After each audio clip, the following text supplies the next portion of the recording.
Greetings. Well, to one and all, how you doing? This is Siayome here, Brother Siayome, Cosmic Call Mystic, and you are tuned in once again into the Cosmic Roots Show.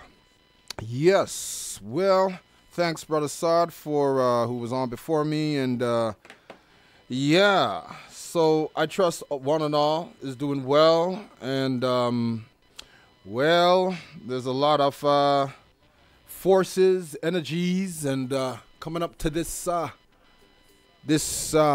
what we call, or has been called a festive season, you know, this Christmas, and everybody, all the things always happen, you know, around this time.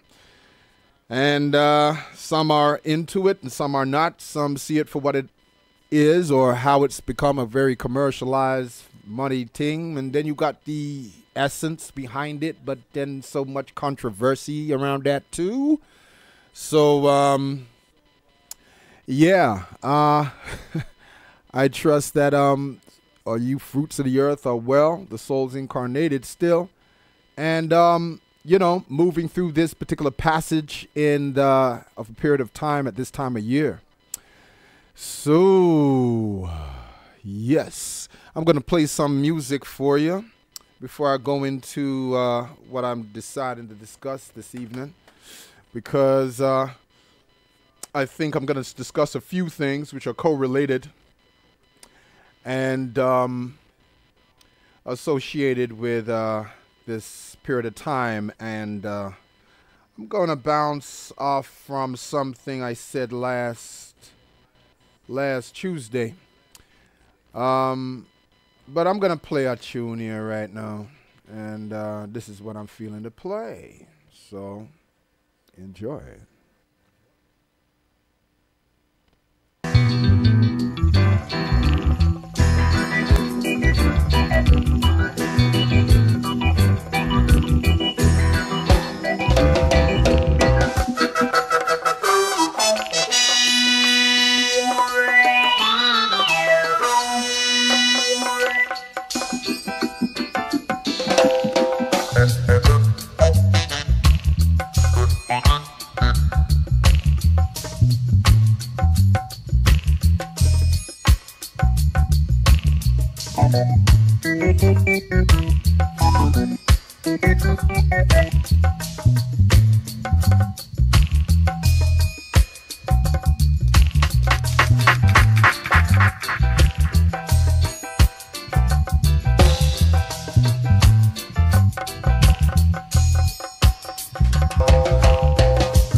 Yeah, that was Aston Barrett. We'll be dealing with here. That tune there is called Cobra Style Dub. You know? Yeah, and, you know, and if you know Aston Barrett, you know, hang on a second here. Something's coming through my headphones. Yeah, but yes, Aston Barrett was the bass player for the Wailers and thing, you know? So, yeah, that was Cobra Style, Cobra Dub. And I'll go, gonna bring a next tune for you. Gonna bring a next tune here for you. And, yeah, this one's by a beer called, I think what them called, Tickler, that's right, Tickler. So, yeah, I'm going to drop this tune here for you. And, yes, enjoy this too.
Yes, that was 9 Years by Tickler. And yes, the first one there before that was Aston Barrett, bass player of the Marleys. called Cobra Style Dub. Yeah, so whoa, so we on a kind of coldy, freezy coming up to them type of time of year, and wet and dampy too, you know? And yeah, the vibrations, which is forever perpetrating throughout the ether and throughout the universe, you know, of everything, you know, subatomically and cellularly and everything, vibrations, yeah. And I feel, say, what I'm going to do, I'm going to talk about a few different things related to what I've been previously talking about presently. When I was talking about cosmic laws last Tuesday, well, talking about a psychological manipulation of consciousness, wasn't I? And that, I think, is quite evident in this day and time, because, I mean, of many who are acknowledging this as being so. You know, 40 years ago, I suppose, if you said to people that, oh man, what they're doing on the television and all this situation and that isn't true and all of that, you know, you get hold of people, even still now, you know, kind of find it difficult to, you know, comprehend that there's a whole heap of lies going on, you know. And your whole perception of reality is being manipulated. But then the question is, so what can we do? What can we do about this?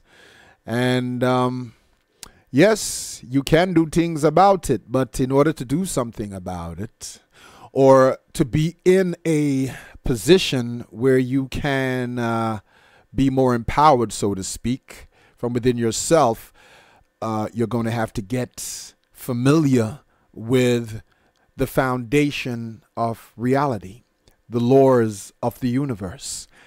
I was mentioning about the cosmic laws 2 strongs ago.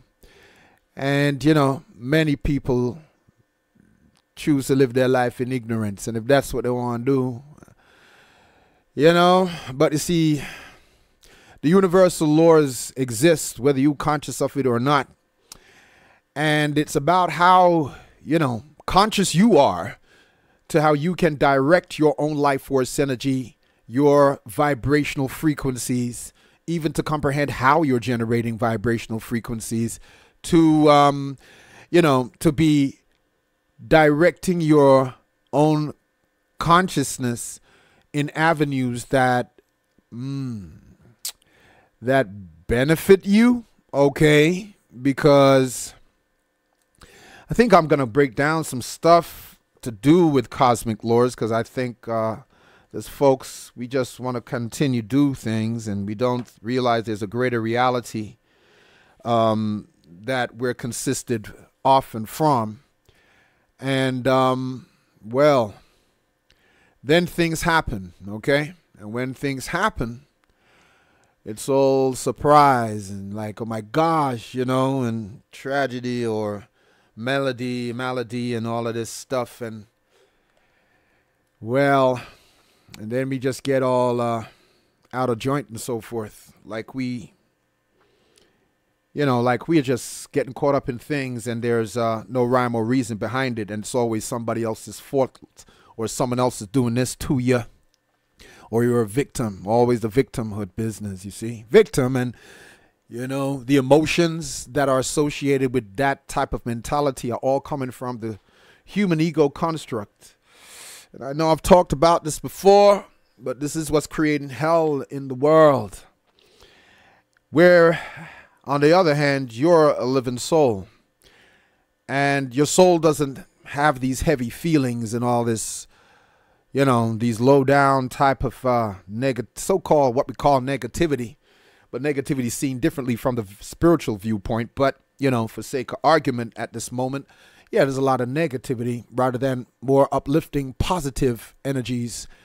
And how are we creating this ourselves? A lot of us believe that we are just victims of circumstances. And don't realize how we're perpetrating certain things, or a lot of things, by either being unconscious, remaining ignorant to how these universal laws operate. And, you know, you could be ignorant of the existence that, for example, a cat can hear sounds, dogs can hear sounds which go way beyond the mortal's capacity to be able to hear and tune into. But it doesn't mean it doesn't exist. I mean, you can observe your cat's ears moving up and down, you know, and like, what's going on? Like if you got a cat, you know, you observe an animal, they're hearing something, but you can't hear nothing. So there's stuff that exists right around you, but it goes beyond your five, what we say, physical senses, because they're really the senses that translate the frequencies, you know, of the physical plane. But we actually reside within the spiritual, mental, and physical planes all at the same time. You see, the mental, the spiritual, the mental, and physical plane exist right now in the same time and place that you are right now. And there's not a physical destination you need to go in order to, when we say, yeah, the mental plane is above the physical, and the spiritual plane is above the mental and physical. You know, some would think about this as in physical distance. And the thing is that it's not in physical distance that I'm talking about. You're dealing with planes of reality that exist in the same time and space and place you are right now. These planes only differ in, these planes differ in degrees of frequency. So basically, when you're dealing with the physical plane, you're dealing with the plane of frequency of visibility, you know, the things that you can smell, you know, taste, touch, you know, see and hear. You know, that's within the visible or tangible realm of the physical. But when we go into the mental, now you're dealing with mental wavelengths, thought waves, and so forth. The substance, this is etheric, but you can't see this. This is not visible, but it's real living substance. And just like you walk and move through the oxygen, the air, the atmosphere we walk around in, you know, well, you have an etheric atmosphere, which is the mental plane. Okay. And this is all in the same time and same space that you're in. Okay. And then above that is the spiritual plane. And this is really the causal plane. This is your true identity resides in the spiritual plane. And this is to deal with, this is doing with the will of the soul. Because there's nothing you can do without your will. And a lot of us haven't even been taught about will. Or we think will is something to do with something personal that you want as such. But I'm talking about the will of your soul, where your true core desires actually come from. And what either draws you back here or enables you to move on to higher dimensions. Now, the thing is that the spiritual plane is vibrating faster than the mental and the physical. And therefore, it holds more of a positive charge. And therefore, has more directive power and influence over the mental and the physical. And then you got the mental plane, which is higher than the physical, but a lower degree of vibration than the spiritual.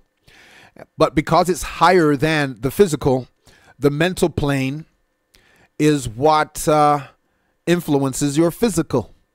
And then the physical, where you see things manifest and play out, is the slowest plane. And I think I'm going to break down some stuff about the mental plane and how we actually need to understand what we're doing when we're dealing with thought, emotions, and how you've heard this term, the law of attraction. And it's created so much highlight. It's been highlighted so much for over the past few years. It's now like, you know, it's bedside reading, you know, the law of attraction. And the thing is, the law of attraction is a real thing, but a lot of people are confused on how this thing works and operates.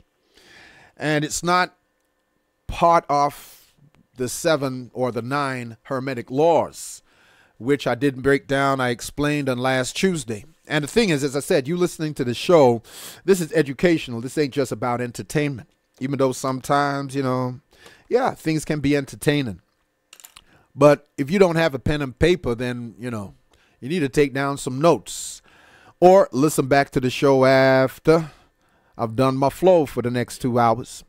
So you can recap on some stuff I've said and take notes then. But for those who have not familiar with the 7 Hermetic or the 9 laws of Tahuti, it would be good for you to take note and seek out this info yourself. Because, as I said, in this day and time, to be ignorant is a choice. And being ignorant actually causes a lot of hell for a lot of other people. Because a lot of things are being created while people go, what? No, we're in denial, all caught up in this 3D. You see, this 3D is the prison. And it's where your false identity, called the human ego, personality, runs the show. But everything within the human ego personality, it's all about projection outside. It's all about outside is the law. You look at authorities outside of you. You follow. You're dictated by what goes on outside. You're either a victim or the perpetrator or try to be a savior. You're in that threefold kind of way of reality, so to speak, of what one wants to create. But that's called living in unconsciousness. You're living in an unconscious state. So the cause behind the effects of many things you're oblivious to. So you believe you're a victim, or you believe things are happening to you rather than through you and from you. So as long as you live like that, you don't understand what's happening on the mental plane, as I said, which is above the physical, and how you're generating vibrations. Yes, you're a vibrational being. Everything vibrates, yeah. And as I said, just because you can't see something doesn't mean it doesn't exist. And, the more people stay ignorant to how the deeper knowledge of themselves and how this universe really operates, then they get caught up in their ignorance. And the ignorance eventually will not be bliss. It will be a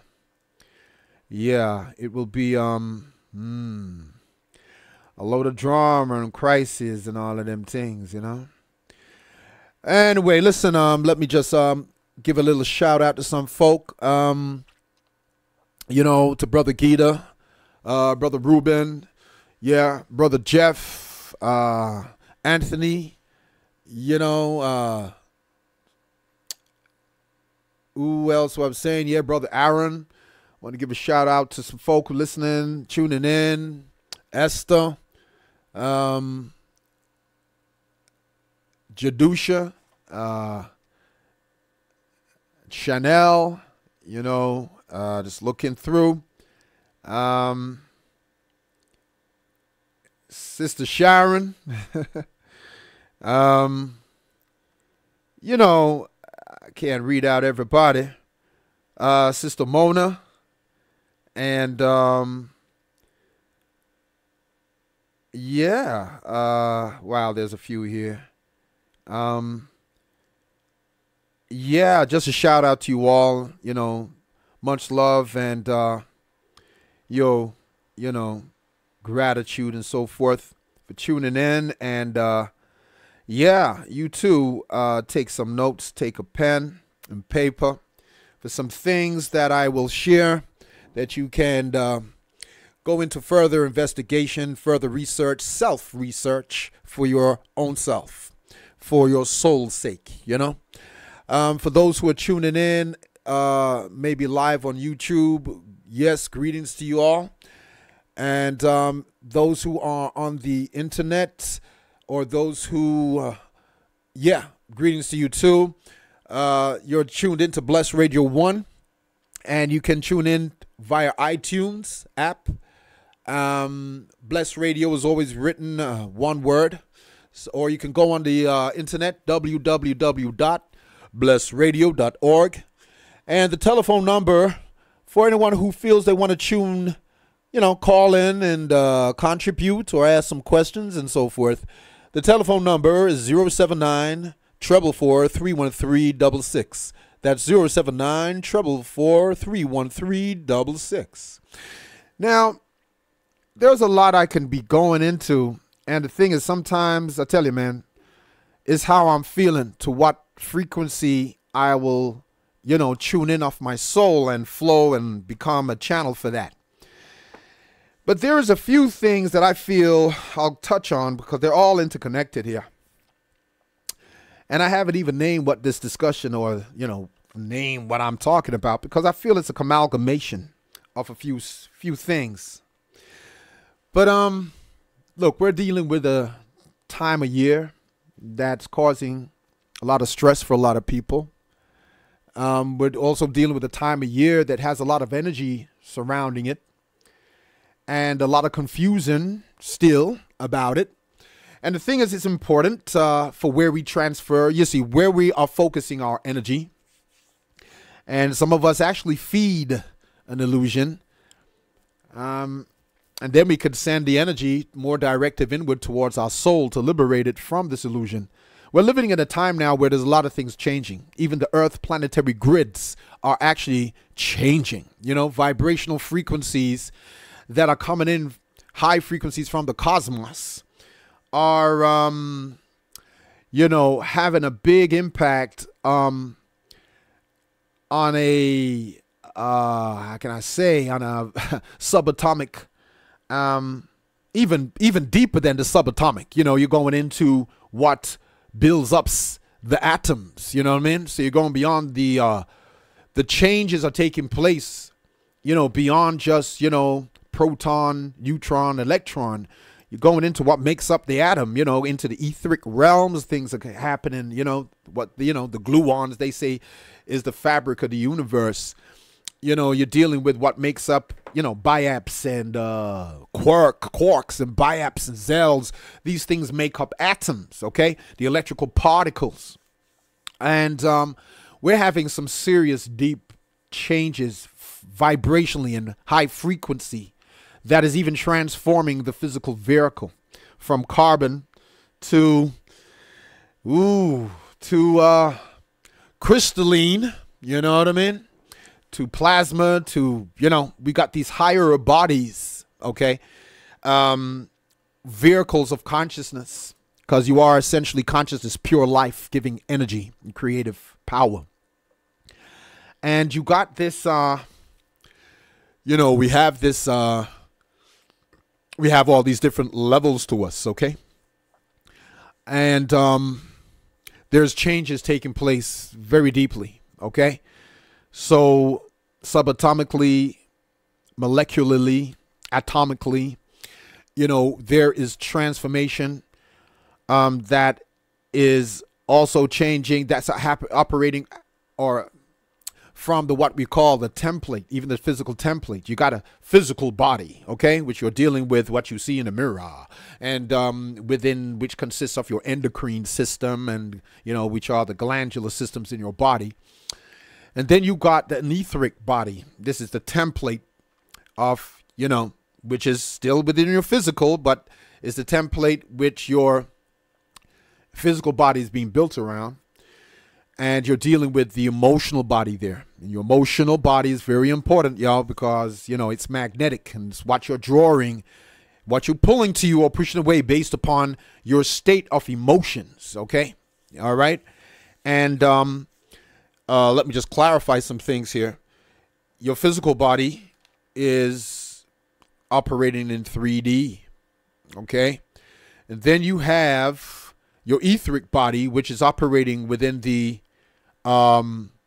fifth dimension, okay? And when I'm saying fifth dimension, all of these things are basically different degrees of vibrational frequency, different realms of reality when I talk about dimensions.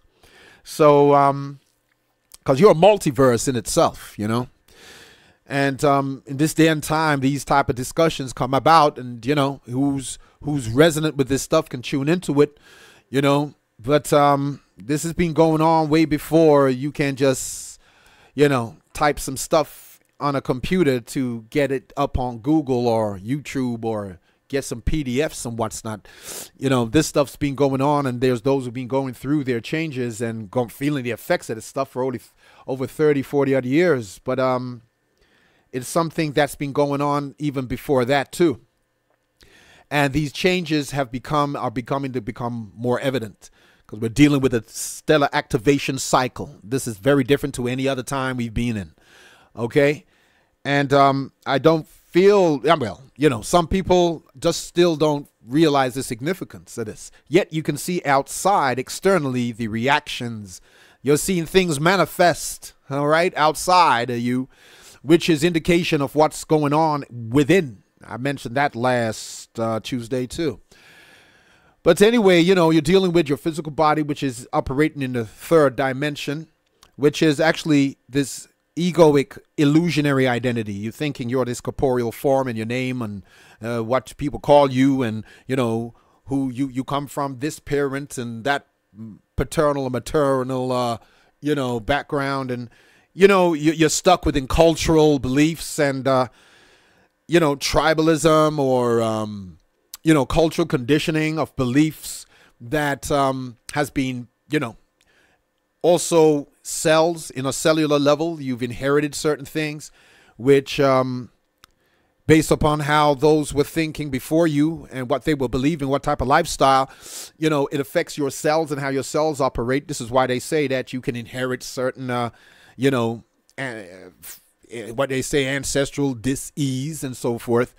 What they don't tell you is that really that if you don't think in the same way, carry the same beliefs, live the same lifestyle, then you won't have the cells operating in the same way, in a dysfunctional way as it was happening in those before you. Okay.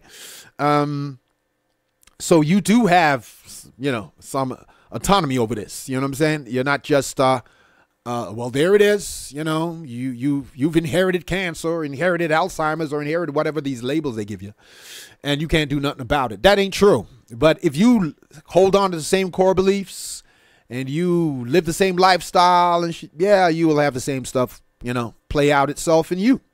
But that doesn't have to happen. Okay. If you gain more knowledge of yourself. And that goes beyond just the form and the what you're seeing in the mirror. You know what I mean?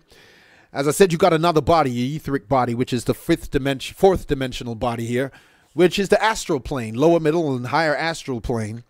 And it's your emotional body, okay, your etheric body. And that's the template your physical body is built up around. And then you got another body, which is the electric body, which is now your light body, your soul. And that operates in the fifth dimension, or the fifth plane of reality. And this is where things are moving into now to anchor itself in the fifth dimension. You may have heard things about that. And this is where it's about stepping into the realm of unity consciousness and becoming a fully embodied soul. Okay, fully embodied soul, because you are the soul. You are the soul. You're a soul. And soul, I've said before, is, the metaphor for the soul is flame, the eternal flame. The phonetics and the etymology of soul also relates to sol, which is where you get the sun from, solar, So you got to understand how truth also lends itself to symbolism and allegories, because truth goes beyond the intellect and the very linear logical thinking process of your physical mind or your human mind or your human egoic identification and an intellect. Okay, this knowledge goes beyond that limitation. So so you got these three bodies. Okay, your physical, your etheric, and electric body. And these are represented in astrology with the earth elements, Capricorn, Taurus, Virgo, Capricorn. Okay, that makes up an earth trine. Okay, this is how you manifest. The earth is where you manifest, make visible that from the metaphysical into physical. Metaphysical is beyond the physical. So it's how you materialize what from the metaphysical into the physical, visible, earthly, experience. So people who got earth trines will know how to, well, they have the opportunity or the power or the ability, okay, to manifest maybe more easier. Now, so I'm going into all of this. And then I said anyway about your soul is who you is. So how do you piece this stuff together here now? Because you're actually pure energy. Consciousness is pure life-giving energy. It's the creator and the creative substance and the light that all things have been made out from, okay? Or drawn its form out of. You see? You're dealing with the universal light, which is consciousness, which is life. And life is the universal truth. Yet a lot of us look at life as stuff that you eat, you put in your mouth. Oh, I put food in my mouth and feeding this physical body. As if to say that's where the life essential comes from. Life is not your body, not the food that you eat, okay? Life is actually consciousness. And you're dealing with a perpetual stream of divine life consciousness that flows in, through, and around you at all times. But how much of that you allow within you is all to the different degrees of your awareness and, your awareness, your consciousness to allow this essential life light to flow more into you and fill every cell and so forth. And it's really the light of your soul that you want to draw more of, that photonic light.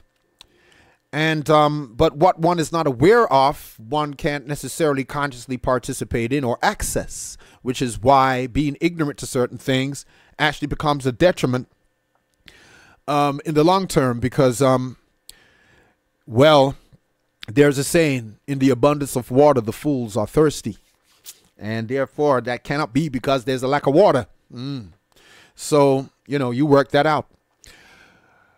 So when I'm saying about the soul here now, the soul is the life force, creative energy. It is eternal, divine essence of you. And why you have a sun sign, that's your soul.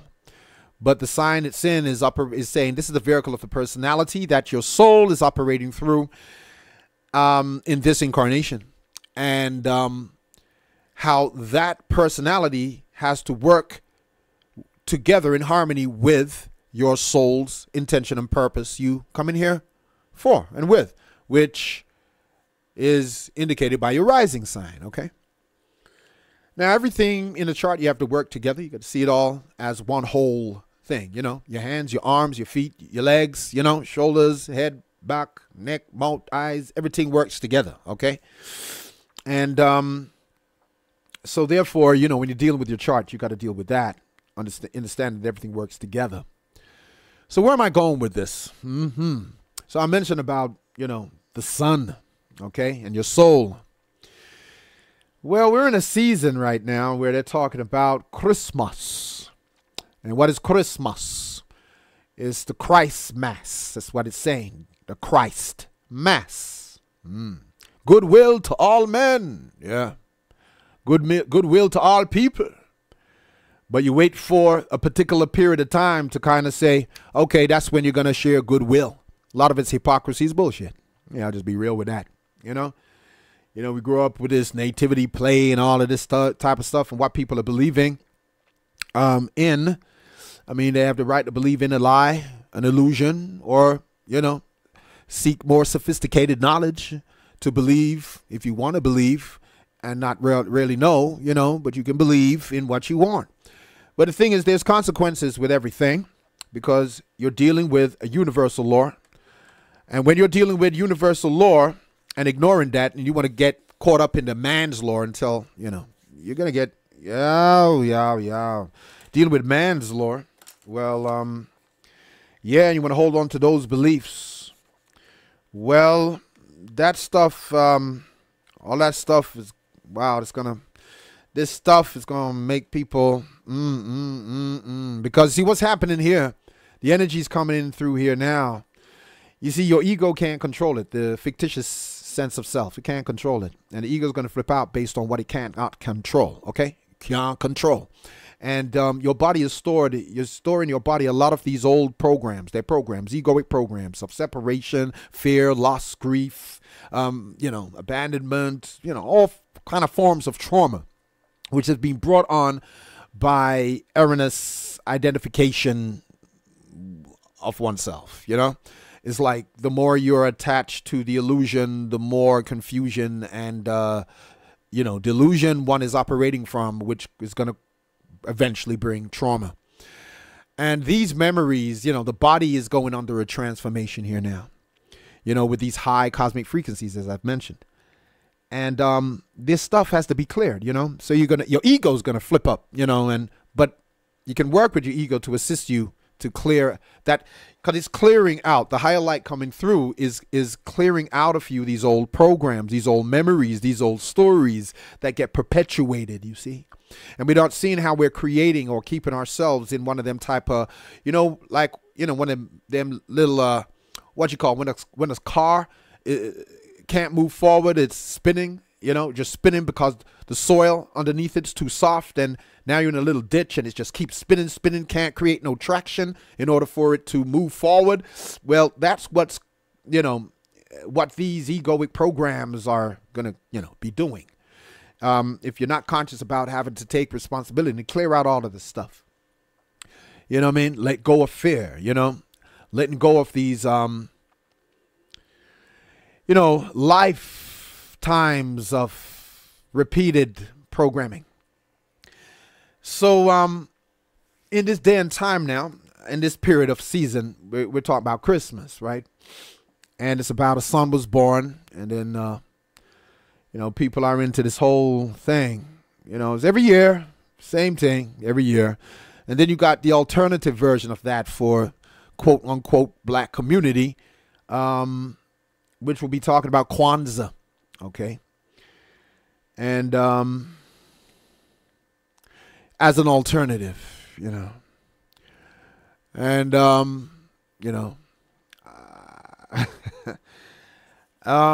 well, I used to be, used to get into that, many years ago, but I walk away from things that I outgrow. That's how I am. I don't sit around in places that I no longer feel resonates with me, or I don't resonate with it no more, because my consciousness is continually growing and expanding, because I listen to the inner authority of myself, and I move with that. A lot of us deal with the dictation from outside of us, in the sense of, external authorities and, people, places, and things. And that becomes their, that's their dictator, So they stay in these places, and all cool, all the best to that and them. But if you're not regenerating, you're dead. You're either regenerating or degenerating. You're either growing or basically on this degenerative path. Now, you hear people say, yeah, but we come in here, we born, we live, and we die. And yeah, that's what appears to be. Death is based on the ego's perception of the end. Okay? Like there's a beginning and the end. There's no beginning and there's no end. Okay?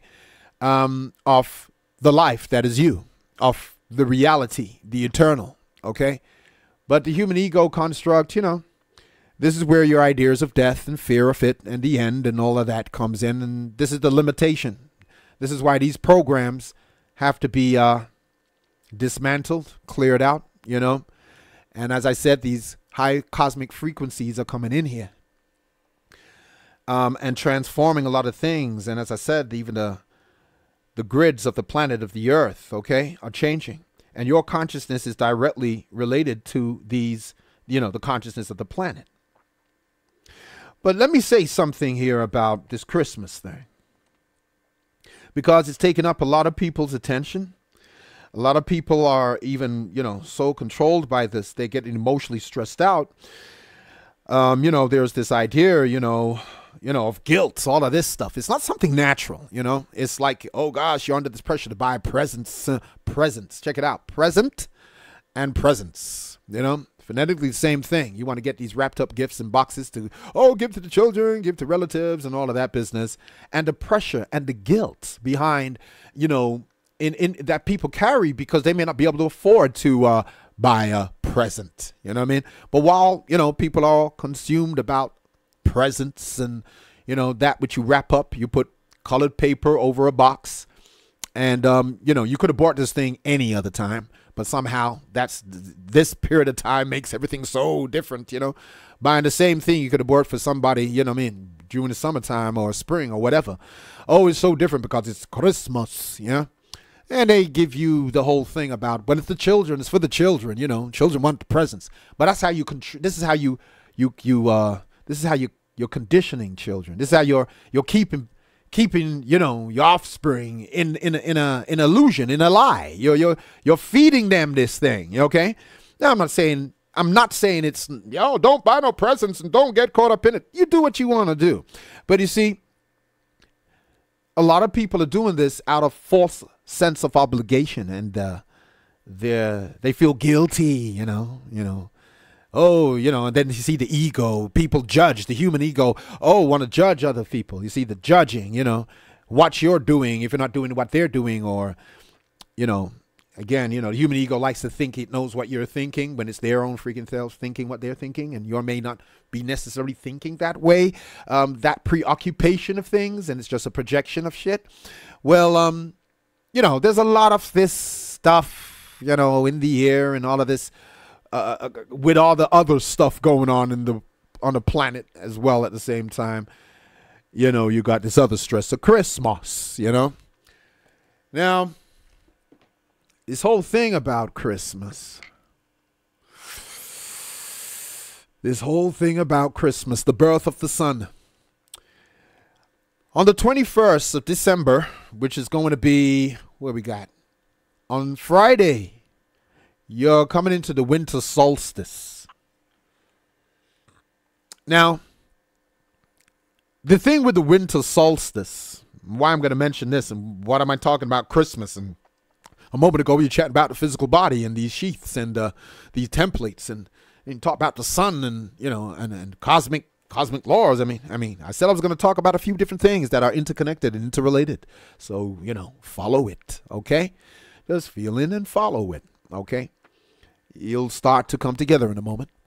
So you're dealing with now this Christmas, as I said. Now we're gonna have this, you know, this what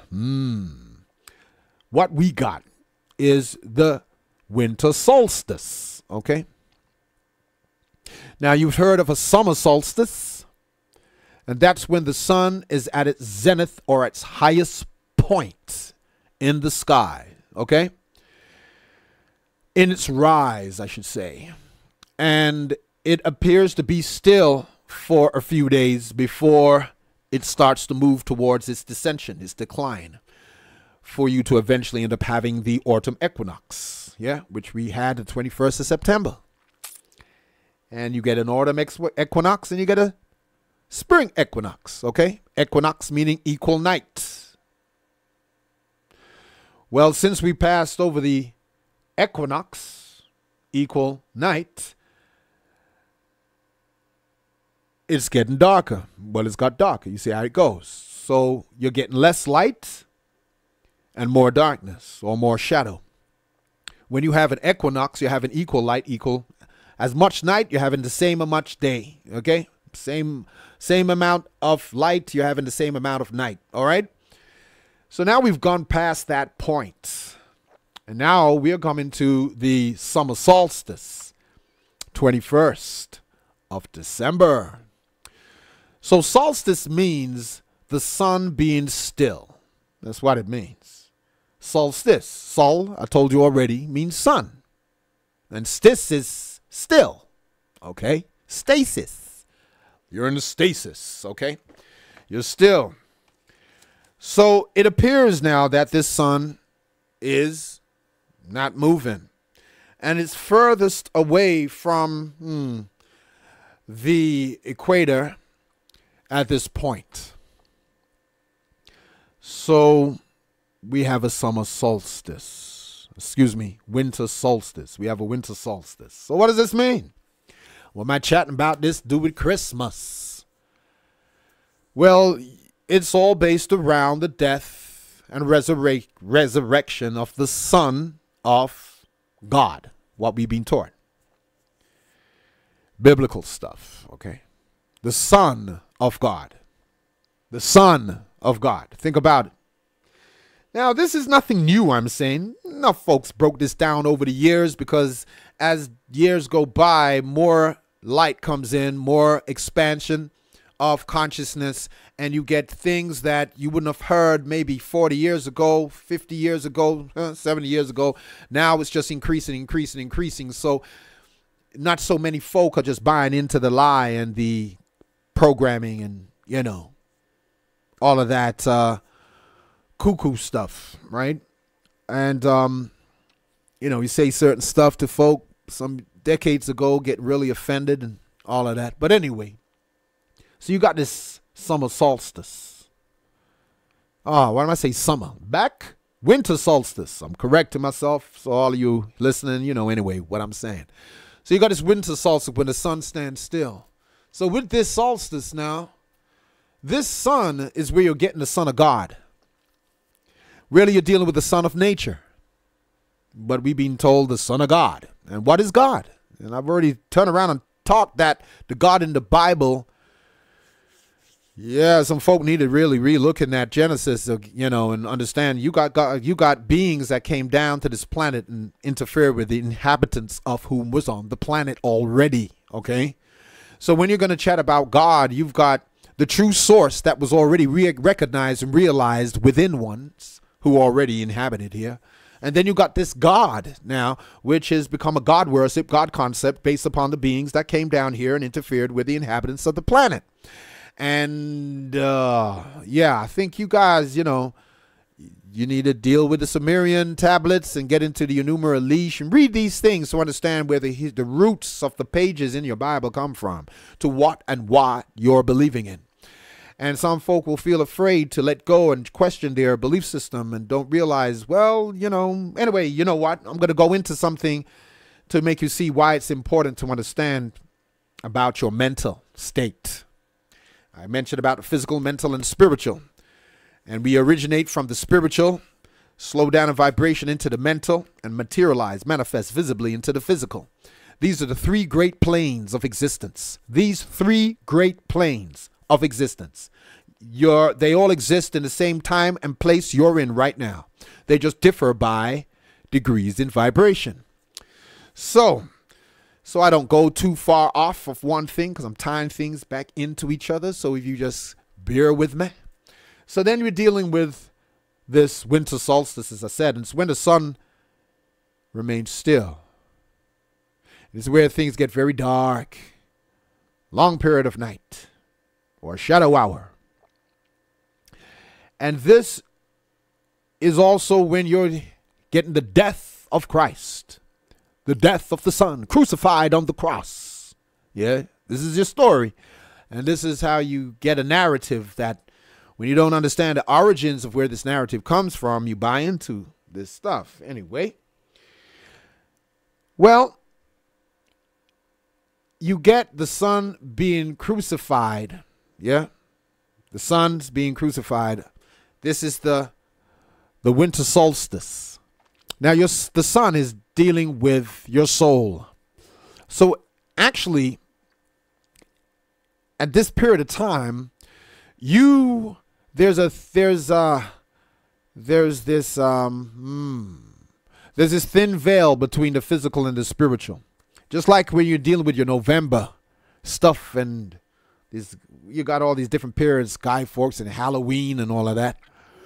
And Halloween's actually representing where the veils between the physical plane and the spiritual plane, and what they call spiritual is kind of the astral plane here, because you got spiritual's higher, very much higher. But anyway, the non-physical and visible, the veil is thinner. And to make contact, communion with that goes beyond the threshold of the physical is supposed to be easier if you know what you're doing at those periods of times. So when you're now dealing with this winter solstice, You're dealing with your soul here. Solstice. And the sun appears to not move for 3 days. So you got the 21st, okay? So from the 21st, then you got 22, 23, 24. And then on that 25th, yeah, on that 25th, it said that the sun is born again. And they say, oh, this is the birth of Jesus, the Son of God. Yeah. And 25, or the 25th of December, makes Capricorn. And they turn around and say, well, he was a carpenter in the Bible, and carpenter, builder, yeah, that's also the sign of Capricorn. But all of this is symbolic, y'all. All of this is actually astrotheology, okay, being played out from the unseen through the seen, the non-visible through into the visible, okay? Because I did say to you that all of the astrological signs and are actually aspects, primordial consciousness, intelligence that reside within inside of you. All the planets also reside to a functioning of your organs. You know what I'm saying? You know, and they're not authorities outside of you. That came later, and that came far much later. But before you were identifying, all of this was within you, okay? Well, anyway, and what you call God is just a pantheon or the manifestation of the diversity of one, okay? You know, one diversified itself, multiplied itself, just like you get one cell to multiply itself through division, okay? And but you're dealing with all of this is contained within one body, isn't it? Yeah, that's how your body was constructed, by trillions of cells that were what? Multiplied. Well, they call it division. You know what I'm saying? The cell dividing itself into another self and all of that. But to me, division and multiplication, I think it's multiplication, would you say? But anyway, so you got the sun being still, and this is where you get the thing about the death of Christ and was in the grave for 3 days. Grave, gravitation. Gravitation, that's grave, okay? Gravity pulls you deep, pulls you down. So beneath. So this is what's happening with the sun on Friday, okay? And it's going to be appearing to be still for 3 days or 3 nights. This is where you get your death of Jesus, you know, Son of God, on the cross, in the grave, for 3 days, all right? Resurrected after 3 days. Well, this is to do with the solstice you got right now, which is going to be still for 3 days. And then it's going to resurrect. It's going to start to move forward. Yeah. And that's going to be on the 25th. And this is why they say the sun is born again. It's birth. It's resurrected.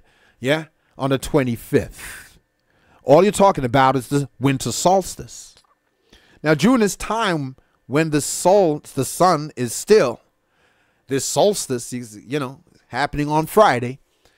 This is a time where it's about going deeper within your own self to commune with your soul. And there's less interference, less chatter in the mind and all of that business for you to connect with your soul.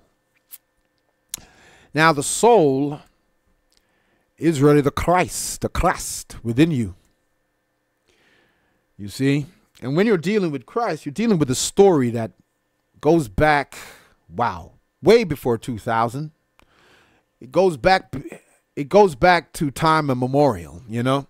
You're dealing with a story. You're dealing with a principle, one story which has been spread throughout the planet. And it's being presented in so many diverse ways with different characters, you know, added to them. But it's the same one story you're dealing with, you see. So when you're dealing with Christ, remember that you're dealing with Asa, the awakened consciousness. When you're dealing with this Jesus stuff, remember you're dealing with these your Krishners and your Metarayers, and what you got, your Buddhas, and your, you're dealing with Heru, you're dealing with these different characters, which are all attributes of the same story that was being conveyed through the vehicles of those characters, okay? So when you're dealing with the Son of God, you're talking about the Son of Nature. And that's what you're dealing with right here. And you got this Son that also is within you, because as I said, that you're a soul. And in the winter solstice now, you can tune in more to your soul, you see, and tune into its knowledge, its light, and draw more of this into your body, into your cells, and become more attuned with your intuition and your soul's guidance, the guidance of your soul. And you see, so this is what's going on here. And then you get the resurrection of the Son, resurrection of Jesus. You see what's going on here? But rather than connecting with your own soul and realize this is a story about you, you're transferring your energy to a story that is actually symbolic of you, okay? Yourself. So you don't tune in to the energies available to you at the times, at different periods of times. And so you don't able to, wake up and find that key and unlock the prison gate, because you're transferring your energy out to some story and some object in your mind that represents this story. And you're not realizing this is all about you. You know what I mean? So, you say someone, you got the Christ principle in yourself too, or the Asar or the Heru. Some folk will feel that is blasphemy and arrogant. This is what you're being taught to believe. So there you are, actually choking yourself, holding back your own self from realizing your fullness. You're strangling the pipes, the inflow of what your life force is going to flow through. You're restricting it, limiting it, because you believe it's too arrogant to acknowledge that Christ is you. The principle within you is the Christ principle, the Christ. In fact, when you're saying Christ, you're also dealing with crystal, crystalla, and you're dealing with the body, which is going to be transforming into crystalline, from carbon to crystalline. So everybody thinks things is stagnant, and everything is just the same as how it was 2,000, 6,000 years ago. And you find that when you're dealing with history, they only go back 6,000 years ago. But if you go to Sumer, you're dealing with 450,000 years ago. And that's where you will go. That's how long, that's where those pages in your book called the Bible, came from. That's how long this stuff is. You see what I mean? So, with this winter solstice, as I've just explained to you, it's all about you connecting with your soul here. And that, this whole thing about being further away from the planet and this grave, which is the gravitation. And, also when a planet is made invisible, if you have this invisibility, it's another way of saying that you cannot physically see it because it's not of this world. It's the inner world of you. The inner higher world. So, yes. What you focus on during the summer solstice is like reorganizing and focusing your soul energy and what you want to give birth to for the next 6 months. All right. And as the sun starts to rise again. Okay. So this is where you're going to get your darkest hour. Hence they talk about the dark nights of the soul, when there's no dark night of the soul. The soul, like the sun, is continually shining and consistently filled with light. So there's never any dark night of the soul. But there is dark nights of the personality, the ego, trying to take hold, control, and what it can't control, it gets miserable and projecting, goes in a fit and whatever. And you can have the dark night of the ego personality, most certainly.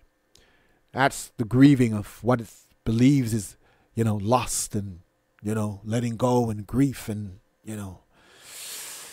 But your soul is pristine purity. And it's your soul that's seeking the liberation from the illusion, you see, the confinements limiting itself. Your soul is the expansive, infinite, all-knowing, intelligence within you, which has been drawn out from the source of all being. When they said created in the likeness and the image of, they say God. You got to understand, you're dealing with the soul here. And what the sun is to this planet is what your soul is to you. And it's an individualized expression of divine source consciousness.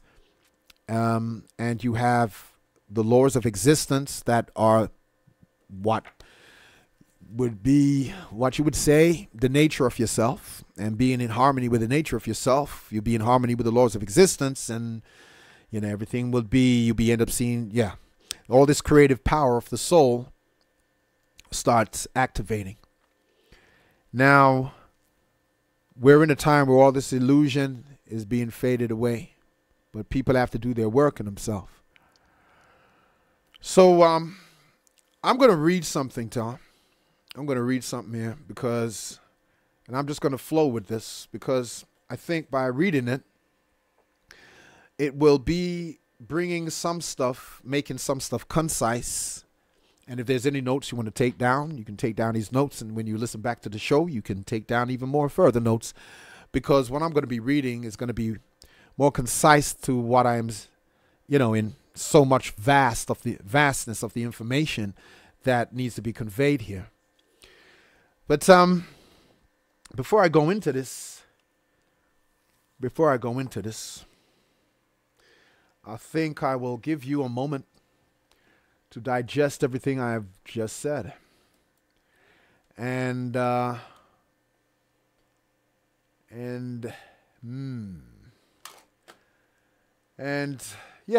just give you a pause for a moment to digest everything I've said. And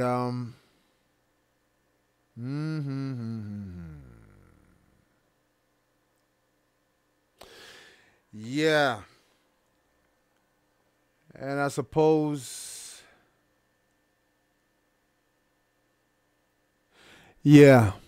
just thinking of what groove I want to play. But you know what?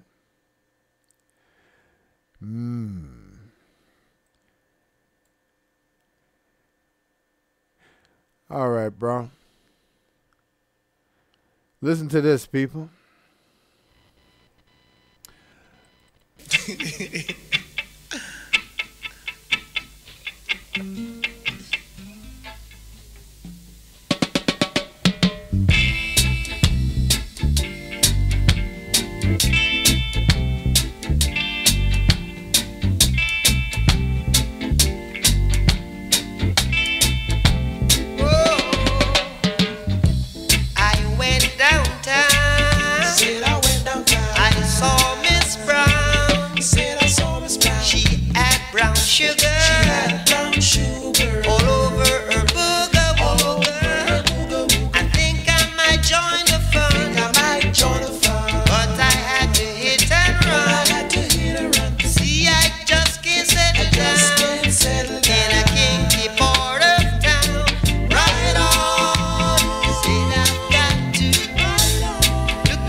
Yeah, kinky reggae.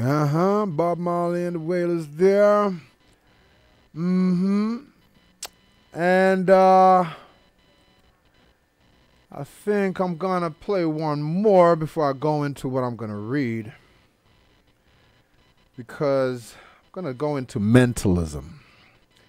And really get behind what's going on with your thoughts. What we're doing. And I'll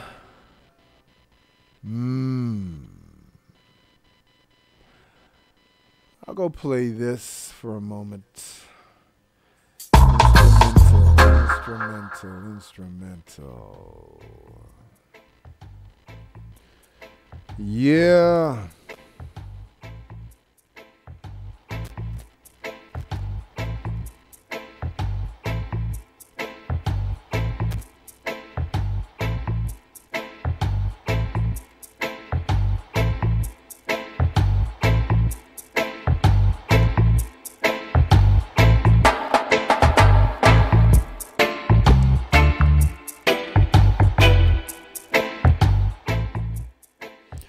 Yeah. Now I'm just gonna play this. One of you guys can hear this. Yeah, I need to know if you guys can hear this and if you can hear my voice clearly. So I'm gonna read something here. I'm gonna read something here. Or maybe actually, I want to pause this, y'all. Because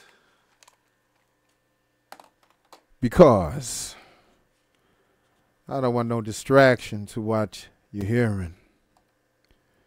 So,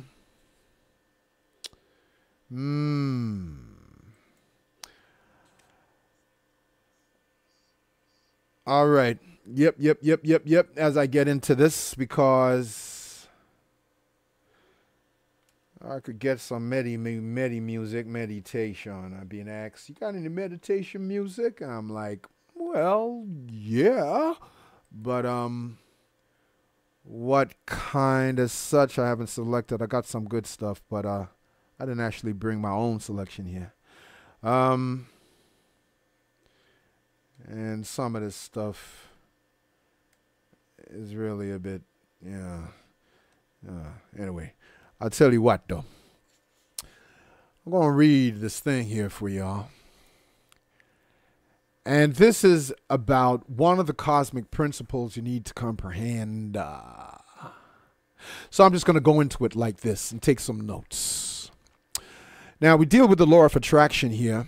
But you see, the law of attraction is not one of the 7 universal, as I said before, early at the beginning of the show. The 7 or the 9 universal principles, they dedicate to Hermes, the Hermetic philosophy. But what you all can do is write down Hermetic philosophy. And this day and time, you can just Google stuff, yeah, and bring it forward. So you can Google it and bring it forward and tune into this yourself. But I want to break down something here. I'm going to listen to this. I want you all to listen to this. And this law of attraction we've been hearing about, and, it's bedside reading now for many people. And this law of attraction really is operating through the one of the 3 immutable laws. It's operating through everything, but is operating from the foundation principle, which is the 3rd immutable law of vibrations. Okay? And you might have heard me say before on the show about the 3 immutable laws, and then you got the 4 or 6 mutable laws, which mean changing. The immutable laws are unchanging. The mutable laws are changing. So the unchanging, right, immutable laws is based on all is consciousness, all is correspondence, all is vibrations. Now, it's very important to understand this, because to comprehend how this law of attraction is really working, whether you're conscious of it or not, it's working. And a lot of people who are just in the left side of the brain, I don't believe none of that stuff. You know what I mean? What you saying? Well, you see some, what you talking about? No. And some folks said, we don't control our own reality. And I get why you would be saying that. And why? Yeah, because so much of the manipulation going on and what you're being conditioned to believe in. Like I was just breaking down about the winter solstice, okay? And you're dealing with this Jesus Christ thing, and the way it's being believed and bought into, that's affecting your subconscious and what you then create through that. So a lot of things people believe is being conditioned, programmed, and all of that. And therefore, it affects the kind of, of course it's going to affect your reality. Of course it will. And it's going to make you perceive things in a way that, how can you be in control of your own reality when we got all this programming going on? And then you get those who believe that, you don't control your reality. And the reason why all of this keeps going on when you hear people chat this and says is because they're unconscious of a greater principle that does not and is not dependent upon you being conscious of it for it to operate. So this is where ignorance really begins to take you out of this so-called, ignorance is bliss stuff into actually what you're actually being ignorant about. You're being ignorant of yourself. So then you're going to say, this isn't possible and that isn't possible. And only this is so, and only this is so, and only that is so.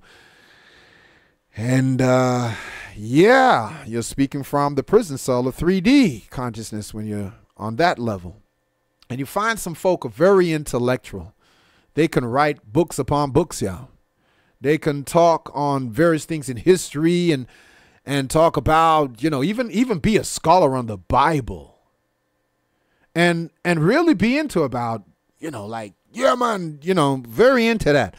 You ask them about the Sumerian tablets, a lot of them don't know nothing about it. But you're a scholar in the Bible, You see, what happens is that based on what we believe and what we've been conditioned to believe, this controls your reality. This makes you even feel that you don't control your reality, or you believe what you think is reality ain't even reality, but, this is what's going on based upon the content of your subconscious. And then your subconscious is just a deeper part of you, deeper consciousness, aspect of consciousness.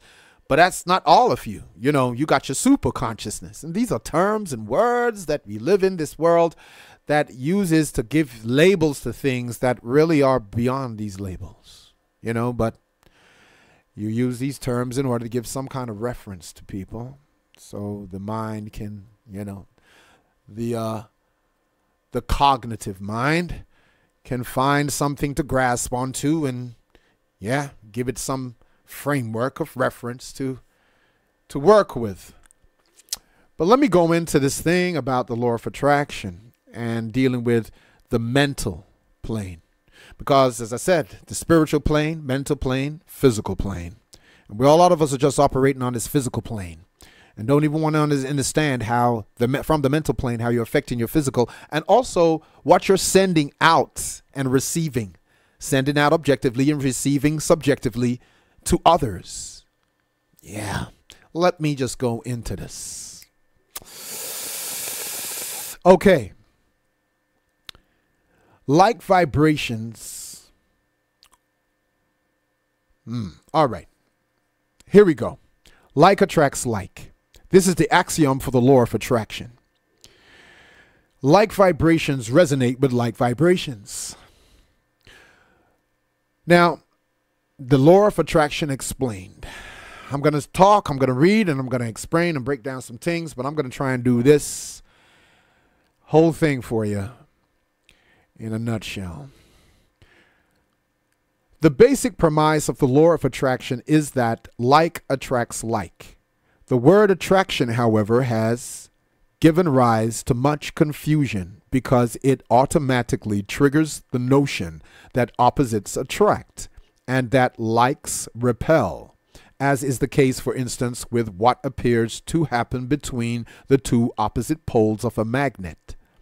To overcome this contradiction, it is helpful to think of the law of attraction in terms of resonance and attraction. In this context, the law of attraction states that you attract into your reality those things and circumstances that resonate with or correspond to the rate of vibration of your mental contents. To reconcile like attracts like in the context of a magnet, one can say that a magnet attracts another magnet or another object that can resonate with its magnet field. Okay, with its magnetic field. Like attracts like. Whereas it does not attract something that is unlike itself. Opposites attract. This is what you usually get, right? People believing. Opposites attract can also be reconciled with like attracts like by looking at the direction of the magnetic field of a magnet. Now, this may go into some deep science for some folk. We're just, trying to clarify something, but just stick with it. Stick with it and listen. Tune in. The following explanation. Okay, where was I? Opposites attract can also be reconciled with like attracts like by looking at the direction of the magnetic field of a magnet. The following explanation is for the purpose of illustration, so do not get caught up in its details. In a bar magnet, the magnetic field emerges from the North Pole and re-enters the South Pole. So you got, top and bottom, okay? Polarities. Now imagine bringing two magnets together. If you bring the same pole of two magnets together, their magnetic fields flow in opposite directions because you have turned the two same poles, south, of the magnets around to face each other. Their magnetic fields therefore flow in opposite directions, and hence they oppose each other, and the two magnets repel, okay? But if you bring the opposite pole of two magnets together, then their magnetic field flows in the same direction, and the two magnets attract each other. Put simply, this illustrates that magnetic field lines that flow in the same direction attract each other. Like attracts like. So this is where you would get the plus and the minus, okay? If you got a magnetic field flowing from the North Pole moving into the South Pole, right? But you bring a magnet to the North Pole of a magnet to the next North Pole of another magnet, it's gonna repel, okay? Because they're not, because the magnetic fields, the line fields are not flowing in the same direction. But if you're dealing with a magnetic field now that's flowing from the North Pole to the South Pole, and you get another magnet, and instead of connecting two norths together, you connect the South Pole to the, which is the opposite pole to the north, because the magnetic fields are flowing in the same direction, you're going to have attraction. So I don't know if that's made clear to you, if you get it, but therefore, even though it appears that likes repel, right, and opposites attract, because that's what you're going to think. 2 plus is going to repel, and it's only going to be the minus, which is the opposite to a plus, is going to attract. But you got to understand the flow of the magnetic fields, where that is flowing, the direction that is flowing is in the same direction when you connect the South Pole with the North Pole of a magnet. Yeah, because it's flowing from north to south. Okay? So this is where you're going to get this attraction.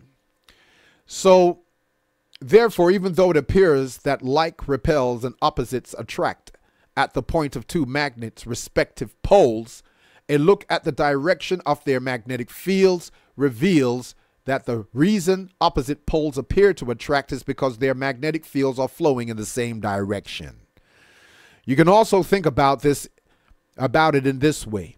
If opposites do attract, then surely the opposite poles of a magnet or any other pair of opposites would be in the center and not at the opposite end. So it's what you're emitting from your center. Considering how magnets work at a more fundamental level, therefore, supports the law of attraction's premise that likes attract like, or more accurately, like vibrations resonate with like vibrations. So I thought I'll just give this little synopsis to set the foundation here when we're chatting about attraction, because a lot of people are confused about it and always just look at it from, magnetic poles and say, well, how come opposites attract? How can like energy attract? But they don't understand the flow. The flow of the magnetic fields in the magnets are flowing in the same direction.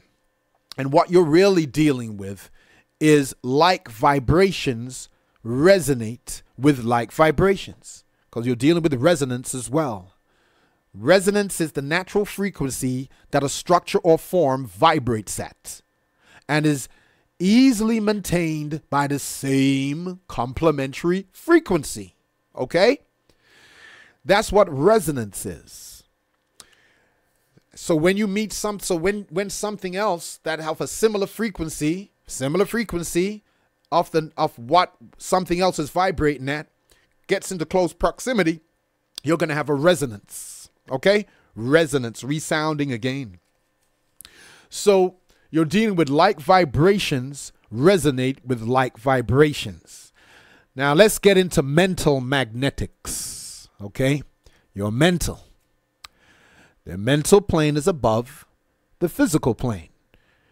All right? And the mental plane is beneath or below in vibrational degree of the spiritual plane. So it's right in the middle. So check what's going on here. Your mind is magnetic. Mental magnetics we're talking about right now. Your mental world can be likened to a mental magnet that attracts to you outer world experiences, matching your mental frequency, which itself is determined by your thoughts. And the more concentrated a particular thought is, the greater its attractive power. In ignorance of the law of rhythm, however, you leave your mind undirected, and hence your thoughts tend to be scattered, not concentrated, and your emotions swing between their higher and lower counterparts. Now, you're dealing with the law of rhythm also, which is the mutable laws of existence. Simple way of putting it, look at a pendulum, or just put put a string on some little weight, some little magnet you got, something that's got weight on it, and see it move back and forth, back and forth. Now that is rhythm, okay? Rhythm moving from back and forth, to the left, to the right, to the left, to the right, to the left, to the right, okay? That is the principle of rhythm. And when you are moving to the extreme left, then the pendulum will then eventually swing to the extreme right. Okay? Now, this also works in hand with polarity. You got two poles, two opposite poles of the same thing, hot and cold. Okay? Wet and dry. Okay? So now, when it talks about when your mind is not concentrated, then your thoughts are going to swing back and forth like that pendulum uncontrollably to hot and cold, dry and wet, positive and negative. Okay? That's how your thoughts swinging back and forth when you have no conscious directive control of your mind. All right? And many people don't understand how this principle is operating, whether they acknowledge it or not. So your mental world can be likened to a mental magnet that attracts the outer world experiences matching your mental frequency, which itself is determined by your thoughts. And the more concentrated a particular thought is, the greater its attractive power. More concentrated a particular thought is, the greater its attractive power. In ignorance of the law of rhythm, which I just explained briefly, however, you leave your mind undirected, and hence your thoughts tend to be scattered, not concentrated. So it's swinging back and forth from positive to negative, negative to positive. You know what I'm saying? Yeah, through the law of rhythm. Okay? And therefore, hence your thoughts tend to be scattered, not concentrated. And your emotions swing between their higher and lower counterparts, positive and negative, happy, sad, joyful, miserable. You know what I mean? Up and down, moving back and forth between the higher and lower counterparts of your emotions. You have to understand polarity is to deal with two extremes of the same thing. When you're dealing with two poles of a battery, plus and minus, okay? You're dealing with polarity, which is about two extremes of the same thing, which I just mentioned, which is, for example, hot and cold. Yeah? Wet and dry. Okay? Pleasure and pain. Okay? Joy and sadness. Okay? Love and fear, or some would say love and hate. Yeah, these are two polarities, right? And when your mind is not concentrated, your undisciplined thoughts become a scatter. It's scattered because concentration means together in the center. Con, together, centration. Yeah, center. And Asian, I-O-N, is the action, the principle of the action, the ions. So concentration means together in the center. So focusing in the center, okay? All right. So when your mind ain't concentrated, it's scattered, okay? And it's moving from highs and lows, emotional highs and lows, okay? That's what's going on when your mind is not concentrated and you're ignorant of these principles like the law of rhythm and polarity, okay? So, to put it another way, by leaving your mind undirected, the contents of your mind are like puppets hanging off the swinging pendulum, okay? One moment being positive and the next being negative. The conflicting nature of your thoughts then cancel each other out, and your experiences tend to stay the same or appear to repeat themselves in cycles, with your overall experience matching your overall mental frequency. What you predominantly think becomes your overall mental frequency. So if you're predominantly a fearful person and negative, if you want to put it that way, you know, then that's going to be your predominant frequency. Even if you were smiling today and stuff, your predominant preoccupation of where your focused attention is, if it is negative, then that's what your energy is going to predominantly be. Now, a lot of people ain't even dealing with their vibrations. They don't even see that the way they're feeling is an indication of how they're vibrating. You see, you got to go past this flesh, blood, and bone perspective of yourself and stop going on with this, well, what I can only see and what I can smell and what I can touch and what I can hear and what I can taste, y'all. You know, there is existence and life exists beyond that. And you exist beyond that because your mental, you see, your mental body is in the mental plane. So it's in a plane of existence which is vibrating faster than the physical plane why you can see your body and see things on the physical plane as visible. But hey, your mental state is actually controlling your vibrational state and what you draw to you. So let me continue. So let me continue. The conflicting nature of your thoughts then can cancel out each other, right? It can cancel out each other. Oh, come on. The conflicting nature of your thoughts can cancel each other out, and your experiences tend to stay the same or appear to repeat themselves in cycles. People have the same repetitive experiences, and they're in this victim mode. They don't see anything beyond that. So it can be repeat these cycles with your, with your overall experience, matching your overall mental frequency. Once again, if you are not directing your mind, you cannot say you are creating your life in any real way. Instead, the universal laws are directing your mind along unconscious lines and creating your life accordingly. Hence, you got a lot of people who believe that, yo, man, they don't control their life. They're ignorant of this deeper reality, so they're living unconsciously. So these universal laws are directing their mind along the unconscious lines. So they just think things just show up like an accident, or my gosh, this is happening to me. They don't see nothing coming from them. They're always victimized. They're in that state of thinking, okay, because they're ignorant to the greater reality of themselves. And these are the changing times we're in, and more of that ignorance is going to be brought up for ones to stretch themselves beyond their ignorance. They're going to be forced to face certain things. And if not, then they will take their own selves out of here. Now, once again, if you are not direct in your mind, you cannot say you are creating your life in any real way.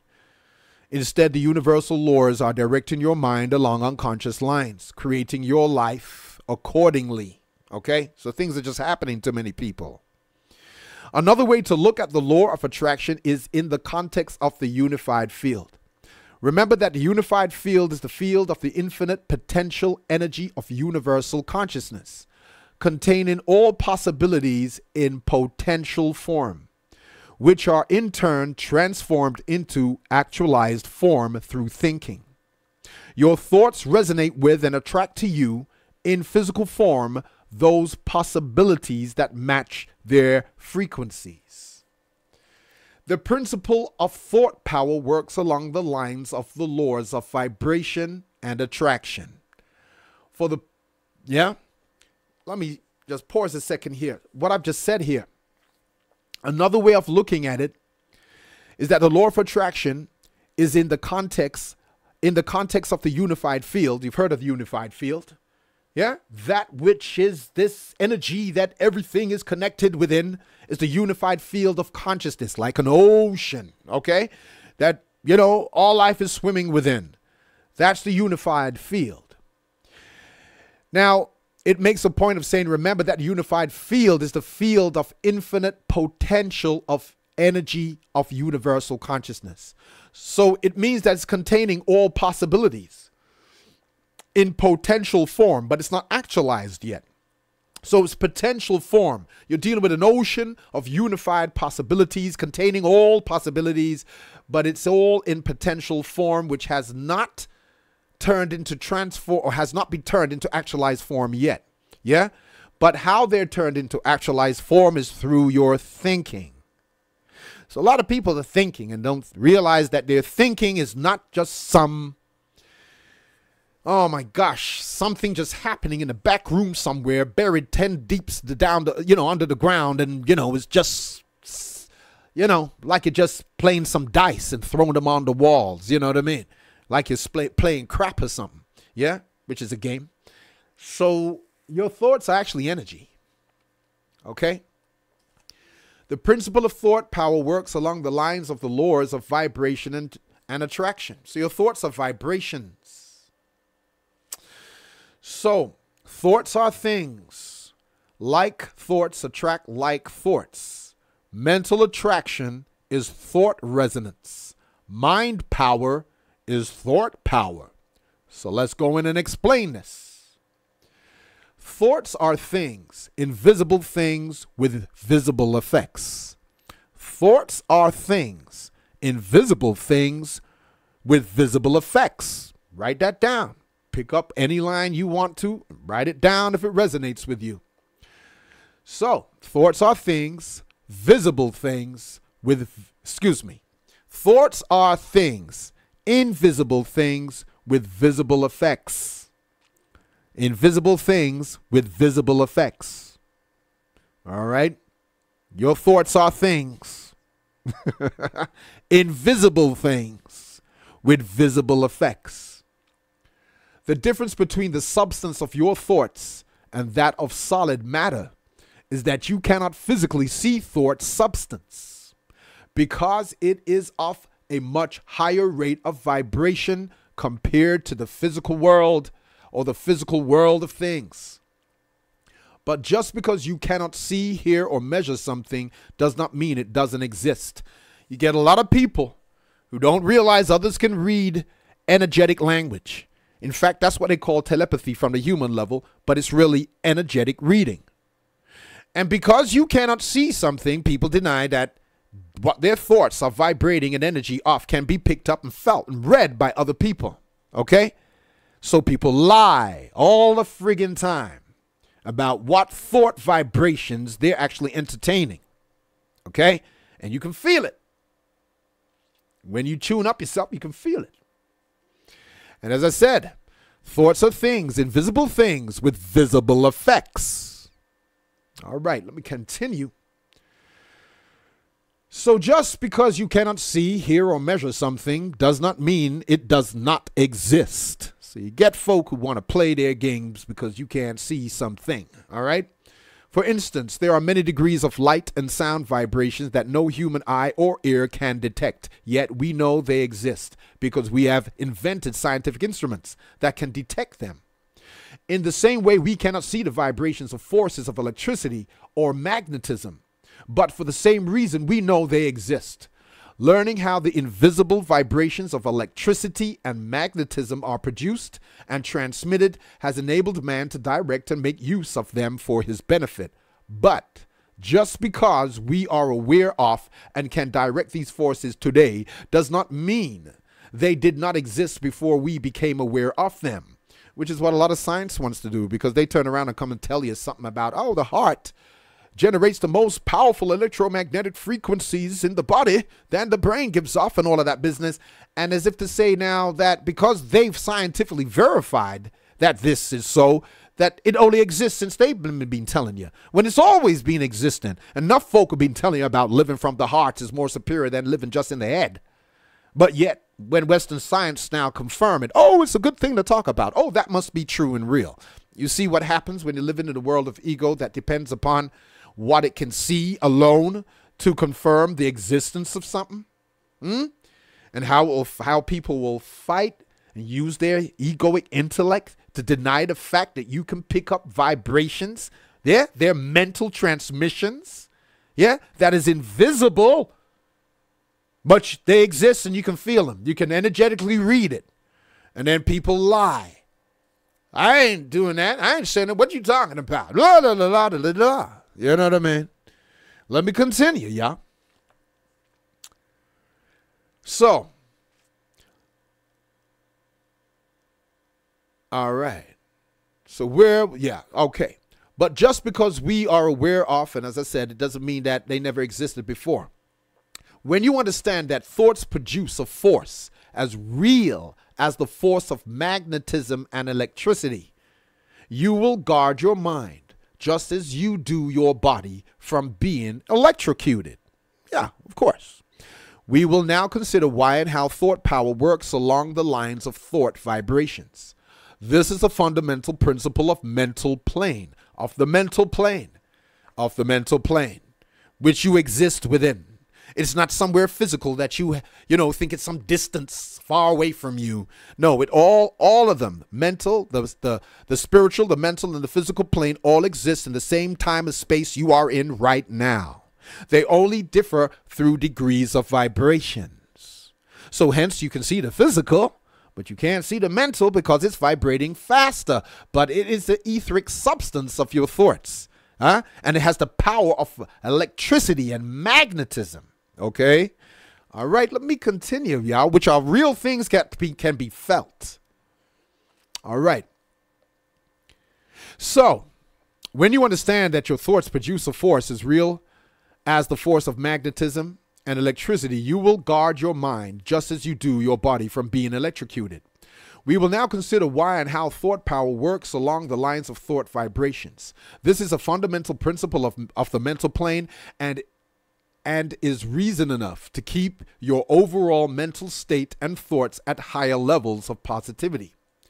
Knowing how thought force is produced, transmitted, and received, enables you to make immediate and correct use of its incredible potential power for your greatest benefit. Thought force. Thoughts are produced when you think. That is stating the obvious. But what is not so obvious is just what is being produced. What is really being produced when you think? All right, to put it another way, what is meant by the word thought? Now, I know some folk will say, that's thoth. Thought came from thoth. Thoth, yeah? Thoth, yeah? Which is true. Thoth and thought are synonymous. Thoth or Hermes Trismegistus, right?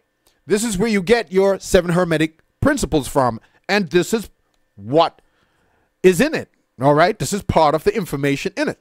So this is where you get the thoughts from thoughts, thoth, thought, which is the same as Tahuti, which is the same as Hermes Trismegistus. And Trismegistus means the 3 planes. 3 twice as great, I should say. 3 times great. Trismegistus, magist, yeah? So you're talking about magnificent, right? So, or you can also be linking into a magician. But you're dealing with the 3 planes. That's why he was thrice great. He had knowledge, or you're dealing with the knowledge of the spiritual plane, the mental plane, and the physical plane. Okay? This is what makes you up. All right? So this is having true knowledge of yourself. And therefore, the physical is the slowest moving, and that's why you can see it is visible. Why it wouldn't also be called gross. Then you got your mental, which is your mental body, and that is you, which is what we're talking about here now, dealing with the etheric plane, okay? And then you got your spiritual body, which vibrates higher than the mental plane, which is your causal body, your soul, yeah? Your true identity resides in the spiritual plane, okay? While you're watching yourself down here in the physical, okay, vehicle. But the mediator between it is your mind, the mental plane. So what's going on in the mental plane is going to show up in the visible physical plane. Firstly, through your emotions, and then physically. So let's go into this. So what is meant by the word thought? Now, I just broke down that, and I'll continue. The answer is also, thought is a force or power, just as real as a force of magnetism and electricity. Thinking generates mental energy that powers the thought.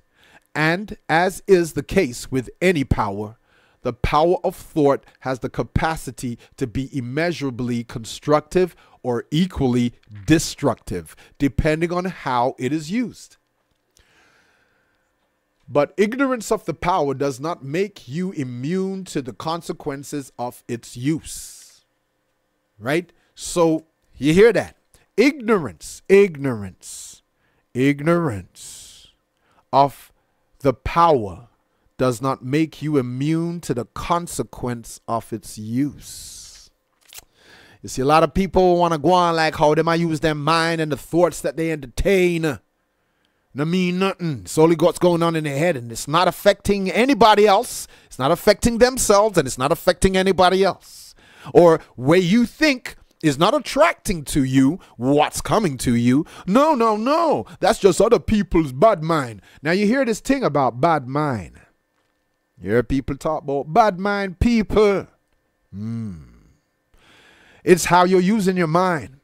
Is it being constructive or destructive? The thing is this. The power of thought has the capacity to immeasurably, to be used, has the capacity to be immeasurably, freaking there's no measure in it, man. Immeasurably constructive or equally destructive, depending on how you use it. And check this. Side note. But ignorance of the power does not make you immune to the consequence of it. So you can say, well, I didn't know that. It doesn't matter if you didn't know that. It doesn't stop you, It doesn't stop you being immune to the consequences of its use. This is why I'm reading this out. This is why I'm sharing this up, because if you don't get this and you stay as some ignorant person to the grander laws of existence, and you're just there Just dealing with things. Oh, you are dealing with things. You don't realize the power of your mind. You don't realize the power of your spiritual self. You're just dead upon flesh, blood, and bone. That's all that exists for you or to you. And you don't realize that how you're using your mind, how you're operating from the mental plane, has its own consequences, whether you're ignorant to it or not. Whether you're aware of it or not, you're not immune to its consequences. So how you use your mind, constructively or destructively, is up to you. But you're not going to be immune from the consequences. A lot of people don't think that they have any responsibility. I go on with what they go on, how they thinking, what am I do on the mental plane. So let me continue. When you think, you emit mental energy. When you think, yeah? Thought power emissions. When you think, you emit mental energy in the form of thought waves in the mental plane. Just like the sun emits light energy in the form of light waves in the physical plane. Thought waves are made up of fine ethereal substance vibrating at such high frequencies that they are inaccessible to our five senses. Thought waves spread outwards in widening circles in the mental plane. In the same way, a pebble thrown into a body of water creates circular ripples on the water's surface in the physical plane. The difference between thought waves and the ripples produced by a pebble in the water is that ripples spread out in widening circles on a level plane. That is the water's surface, whereas thought waves spread out from a common center in all directions in the mental plane, just as the sun rays radiate outwards in all directions from you. So therefore, when you're thinking, your energy, your thought vibrations are radiating all around you. You're walking around within a mental field of energy, yeah, induced by the activity of your thoughts. The thought power emission. So when you're thinking, or when we say, what is a thought is a force or a power, okay? So the medium of your thought waves, the medium through which thought waves travel is, or the medium through which the thought waves travel is the mental plane. But remember that the mental plane is not above the physical plane in location. It's not no physical location, as I already said, only in degree of vibration. The mental plane exists in the same space and time as the physical plane. I've already said this. Only you cannot see it because it is of much higher frequency.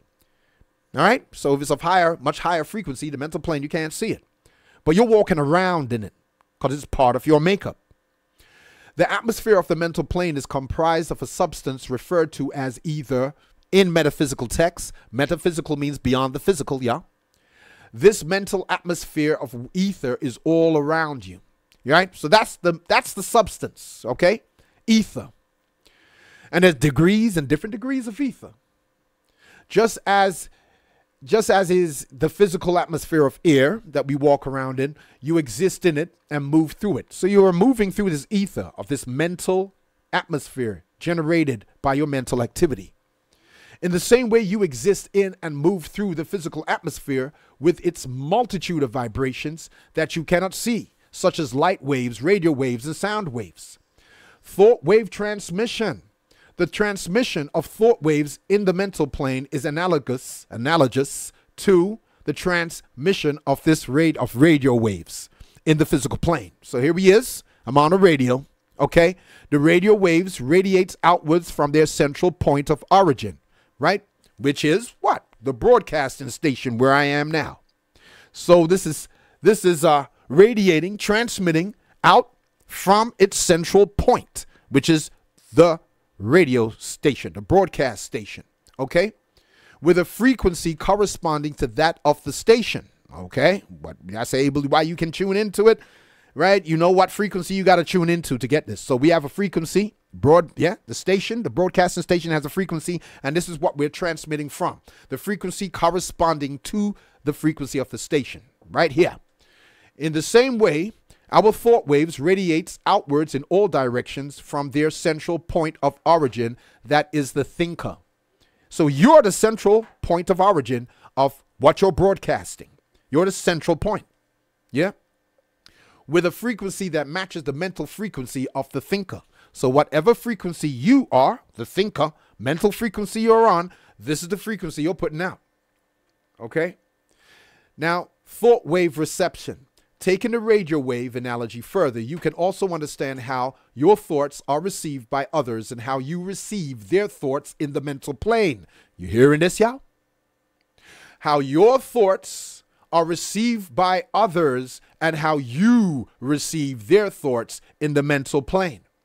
In the case of the radio waves, on the one end, the broadcasting station transmits radio waves with a frequency corresponding to it. On the other end, your radio antenna picks up the broadcasting station's frequency and you then tune into it, provided its frequency is available on your radio. If the station's frequency, however, is not available on your radio, you cannot pick it up, and nor can you tune into it.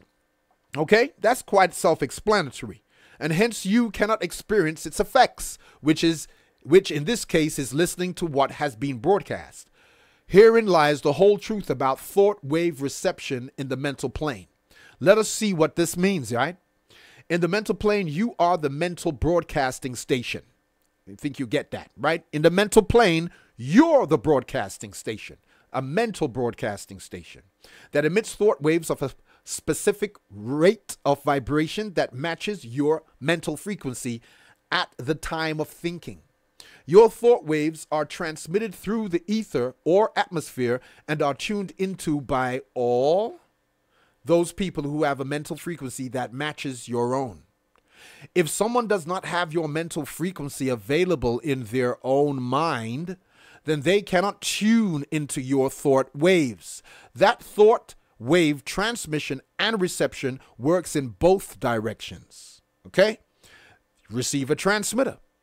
There are countless thought waves in the mental atmosphere constantly being transmitted by others in your environment, far and near. Okay, let me repeat that bit. There are countless thought waves in the mental atmosphere constantly being transmitted by others in your environment, far and near. Okay, which of those countless thought waves you mentally tune into can only ever be the ones that resonate with your mental frequency. Thought wave propagation. How do you distribute? How are thought waves distributed, propagated? The distance of a specific thought wave travels, or the distance a specific thought wave travels, or in other words, how far it is propagated, depends on how intensely you or someone else holds that thought. A weak or passing thought with little emotion travels only a short distance and has little, if any, effects. It has little or, if any, effects. Its signal is weak, and also it does not have enough energy to be propagated any significant distance. In contrast, a thought held with enough emotion, you see the emotion, intensity and concentration emits a thought wave of far great energy, and so travels much longer distance. It also has a very definite mental effect on those people tuning into it, albeit at a subconscious level. It also has a very definite mental effect on those people tuning into it. Yeah, at a subconscious level. For the most part, however, people produce weak thoughts. Not weak as in negative, but weak as in intensity. This is because few people recognize an inherent power of their thoughts and hence scatter their thoughts' power in the form of thousands of pointless thoughts on a daily basis. On the other hand, however, it is also most often the case that intense thoughts for most people are mostly negative in nature rather than positive. Hear that? That's what's going down. Mostly, yeah. People's thoughts are mostly negative in nature rather than positive, insofar as your success and happiness is concerned. There is no greater waste than the waste and scattering of thought power on trivial and negative thoughts. Hence, a lot of that stuff is what folks is preoccupied with. Let me try and speed this up here because time is moving. Thought wave amplification. When your mind tunes into an external thought wave, your matching thought is amplified by the energy inherent in the incoming thought waves. This once again works both ways and hence applies to those people tuning into your thought waves as well. The amplification of your own thoughts by the thought waves of others is on its own reason enough to maintain an overall positive mental frequency. And to limit any negative thinking and stop it in its tracks should it arise, okay? Should it arise. Think about it this way. The more you think the same thoughts of the same nature, the stronger and more vital those thoughts become, and the greater their attractive force will be. This is very, very, very important. The more you think the same thoughts of the same nature. Now, this could be negative or positive. This could be, let me put it this way, constructive or deconstructive, right? The more you think the same thoughts of the same nature, the stronger and more vital those thoughts become, and the greater their attractive force will be. So what kind of thoughts you constantly got going down? What were you focusing and concentrating on and have a lot of intensity to because of the way you feel, the emotions behind it? Yeah? Look here.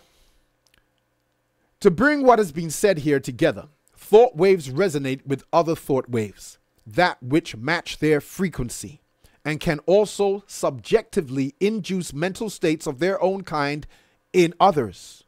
This is like attracts like. Thought waves of opposite nature can neutralize or weaken each other, but do not change each other's nature. And so, you cannot tune into a thought wave that is unlike your own in nature. The stronger and more intense a thought is, the greater its power.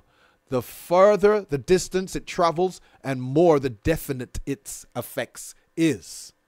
In accordance with the law of attraction, you are attracted to and by those people whose mental frequency resonates with your own. And the more your thoughts find resonance in theirs and theirs in yours, the more you will be attracted to each other. Put another way, thoughts are alive with consciousness and seek their own kind, just like birds of a feather flock together. In contrast, thoughts of unlike frequencies do not resonate with each other and hence are not attracted to each other and are said to be repelled. But repulsion in this sense is not so much the opposite of attraction. Rather, it means that one thought wave has not found anything to resonate with in the other. Although bear in mind that the one can reduce the strength of or neutralize the other. In accordance with the law of attraction, therefore, you attract to yourself those people whose mental nature matches your own. Think positively and you attract positive people because your thoughts resonate and you also mutually raise each other's positivity. Think courageously and you attract people of courage. You boost your own. Think thoughts of success and you will attract people who inspire you and assist you in achieving the success you desire. It works both ways. It works both ways, however. Think negatively without an inner desire to change, and you will attract people with whom you can wallow in your shared negativity. Positive people with a mindset of courage, strong resolve, and success will pass you by. And even if they do stop for a while, you will be unable to develop or maintain a rapport with them. And so meeting each other will prove fruitless. Moreover, bear in mind that since you attract people with whom you have similar mental nature with, those people mirror or reflect your inner self back to you. This means that some people in your life may be reflecting a part of your mental nature you are not acknowledging, right? If you see desirable or undesirable mental qualities in another person that encourage or frustrate you respectively, then the chances are that they are reflecting something in your nature that you are not acknowledging. Yeah? Or you want to change, or you want to develop. Now, that, I'm going to end it on this part. That is some deep shit. Because a lot of people Want to chat about this person and see how them stay and blah, blah, and want to ring around the roses to people and chat thought about this other person. And it's irritating them so much. And they don't realize, say, well, but that must be a reflection of you but you're denying it. And this is what usually happens from the ego level. People want to deny the negative shit, right? They want to deny that, okay? And the thing is, if you see desirable or undesirable, so usually with the desirable, we're like, yeah, man, yeah. But you still may not even recognize that's a reflection of you. You get people that would admire something in someone and don't see, well, that's in you too, right? But anyway, but when you're dealing with something undesirable, some undesirable mental qualities in another person that encourage, that frustrate you, because you can feel some stuff that encourage you. But if you got something that's frustrating you, yeah, there's a chance that you are reflecting something, or they are reflecting something in your nature that you are not acknowledging, or you want to change it, or you want to develop that. Now, you see, this is all going on in the mental plane. And I hope by that, I trust by that, you realize that when you're thinking, it's not no dead static thinking. Yeah? You're dealing with vibration. You're dealing with force. You're dealing with a power. And you're dealing with a vibrational frequency that's going to resonate, right, with like thought frequencies. So when you're not consciously, when you just got your mind on willy-dilly, yeah, your mind's just undisciplined mind. One minute you're thinking positive, next minute you're thinking negative. One minute you're happy, next minute you're sad. Yeah, always in some negative crap, and usually that stuff is coming from your egoic stories. Yeah, that is keep pulling your mind into some negativity and stuff, and that type of thinking is keeping you unable to change your circumstance. When you concentrate your thoughts, which means together in the center, this is when you can direct your mind, not have it undirected and having the laws of the universe unconsciously create for you, which is what makes people then believe to themselves, bloody hell, man, things are just happening to me. I mean, I don't know what I've done, and you know what I mean?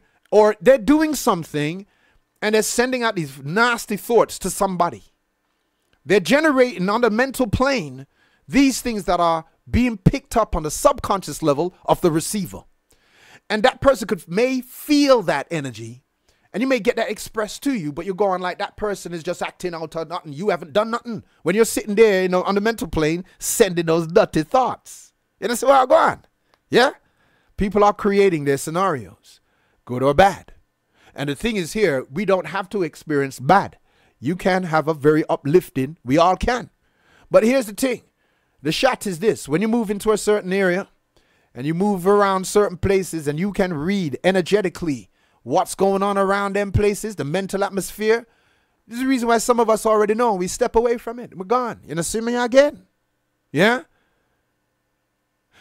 But if you don't know how to direct your own thoughts, your own mind, and you don't even understand the power in this, the power you carry within yourself. And we're just chatting a mental plane here. I haven't gone into the spiritual plane yet, but you contain all of this in yourself in the same time and space. You've heard me. You've heard it all said. Okay? So, now I put everything I said from the beginning together. Okay? And the different levels you're operating on, and that there's no idle thoughts. There's nothing that's really happening to you without you either consciously or unconsciously creating it. But if we stay ignorant to the laws of existence, and it's all about, boy, you know what I mean? It doesn't matter what I think. It doesn't matter how I use my mind. Then you don't realize what you do upon the mental plane, because all you're occupied, all you're focusing on is the physical. What you can't see, smell, hear, touch, and taste. Yeah? Or smell. That's only 5, right? So anyway, look here. It's come to that time, and I got brother Karl X in the studio, and it's his time. So I've gone 20 minutes over, but my brother's cool with that. Yeah, he's in a midi, actually. He's in a midi. He's in a midi. You understand? So that's, you know, I'll tell you, we have to go. My brother, want to say something? Yeah, you want to say something? Yeah, man, that was deep. All right. I was just listening to the meditation. I like when you're talking about how the energy reflects back to you. I like that. It gives people thought to pause and think about these things in their life, in their relationships with each other. Right. You know, so it's kind of this powerful lot of word sound you're putting out there. That's how I just holding the video. I just came in, I sat down, I was like, okay, that's where you're at, yeah. So, yeah, nice. All right, give thanks, my brother, and for, very true, because you know people need to reflect on these things. Yeah, definitely. We need to reflect on these things. You know, because the more you keep using your energy in the wrong way and you don't realize it's energy, this is creative, this is vibration, this is resonance, this is attracting or keeping the repetition of certain things, a cycle going on over and over and over again. Especially when you get these big groups where people mentally are locked into certain belief systems. It's interesting, you know, because I was talking about this today with a brother and we was talking about the indigenous people in the Caribbean. Right. Indigenous. Yes. So they come from particular areas in the world. Yeah. They're not African. Yeah. They're not Arawak. They're not Caribs. They're just indigenous. Right. To St. Vincent, to St. Lucia. Yeah, yes. But then people will say, oh, but they're Africans. I don't want to get into these arguments. I don't want to get into these narratives and mental ways of seeing the world, because these were narratives that have been given to us. Yes. And we've taken on titles. If a man says American, that's named after Amerigo Vespucci. All right, you go on. Go on. So it's better you say you're native to a particular land. Yes. Rather than you give yourself these names of the land. Of the land. When you're not the land. You're not the land. You're walking up and down the land and then you work with the land. Yeah, but who is you? Carry on, my brother. Say some more. That's the levels, because the levels is that people get locked into this. We're this type of people because we came from here and this is the story, but no one can show me. Everyone can show me a dinosaur from a footprint. But you never see a dinosaur living. I see a living dinosaur. Yeah. But I don't see a slave ship either. Hey, brother. Oh, my brother, touch me, bro. Yeah, I have said this on this show. Listen, some strongs ago. And I know some folk will get a bit annoyed, like, so you're telling me slavery isn't real? You see, the transatlantic slave trade and this and that. Stick a pin. It wasn't called the transatlantic slave trade when I was growing up. Go on. It's called the triangular trade. Oh, yeah, that's right. And then it got changed again to something else. Right. And then it's changed to this. So it's no different from Negro, nigger, American, and we can give you the narratives. Remember, I was growing up, we were called colored. So we just see these narratives of just changing. Yeah. I've visited Ghana. Right. I visited the places that people talk about where the slave raids happen. Amara, the castle, that era and thing. These weren't as simple as white people going in there and raiding places, you know. These are prisoners of war. Yes. So when we have to change the concept of how this narrative has been created, and then forts were built, and when those forts were built, there was a let me before I even get to that story, there was a symbolic ceremony about 10 years ago between the Jamaican and the Trinidadian government that brought back the bones of people that were enslaved in Jamaica and Trinidad to Ghana. Right. And the Ghana government formally apologized. Yes. And said we didn't realize. Yes. We just thought we were sending our prisoners of war. We never realized. We are sorry, my brothers. We need to reconciliate, and we need to see each other as brothers. Now look where this is going, right? Where you just you injected here, and where this is going. You see, I wish you came earlier. Yeah. And we bust into this because we could have done a show on this and taken this to another level. But it still connects to the mental. What's going on in the mental and the narrative that we take on and what we believe and how we think and what you're creating. And people think that when they're thinking, it's just like you're just playing with two marbles inside a box room. You know what I mean? Soundproof. Then it's not affecting anyone or anything else around you. So what is thinking like a descendant of a slave? Let's understand the word descent. Descent. Right. Because my uncle taught me from a young age, I'm not descended from anything. I'm ascended. Thank you very much. And this wasn't a very spiritual man. Yeah, but I use common sense and I know him think using his own mind. Yeah. I was using his own mind and responsible for the way he thinks. Because a lot of people don't even question the thoughts, the words, the narrative, the ideas that they're using to think with. They don't even question it. You understand? I was saying something about adult one time. And I said, adult, how come adult is similar to adultery? And we know that adulteration means corruption, right? So I'm saying, hang on a minute, why don't call you adult at the age of 18? Yeah. And now you know, and I said, but then when you look at the youth them and the children are looking at to be an adult, we're told that it means to be mature, grown, independent, and responsible. That's what you're told, right? True. And it's linked to the word adolescence. All right, right? This is what I'm saying, right? But then here we go. The youth them gonna watch mainly on TV big people who you would quote unquote adults. That's what you're gonna say they are. And what these adults doing? Them killing people. Them are mad up. Them are do some horrendous type of things. It's all a film though. It's only a film though. But yet these things are images and emotions that are being impacted on these young minds. And then you're gonna say that this is what they have to grow up into to become an adult. You're seeing people that drink and piss up themselves. Big man, woman and big man are piss up themselves on the street. Oh yeah. Wake up in the morning like, oh, gonna go work now on Monday and like, hey, oh yeah man, you know what I'm saying? Oh, you're adult and responsible. That's the type of thing, right? That we're saying the children them needs to be aspiring towards. So then I was doing some little further research. This is an accepted narrative. Yes, it's an accepted narrative for real. Oh, you're an adult. Be an adult. Be an adult. Grow up. Now, you got the word adulteration and you got the word adolescence. Now, here's how the trick goes. I went into this a bit deeper because I did mention about, well, that means that adults are corrupted children. And you do hear a lot of, you got a lot of adults, they're corrupted. They're abused. They've been, you know what I mean, they're just grown abused children in big bodies, but they have not matured or healed through the inside of these experiences. You see what I'm saying? So they're still carrying this trauma. So you could say that, well, adults are corrupted children, abused children. Right? So I said something like that.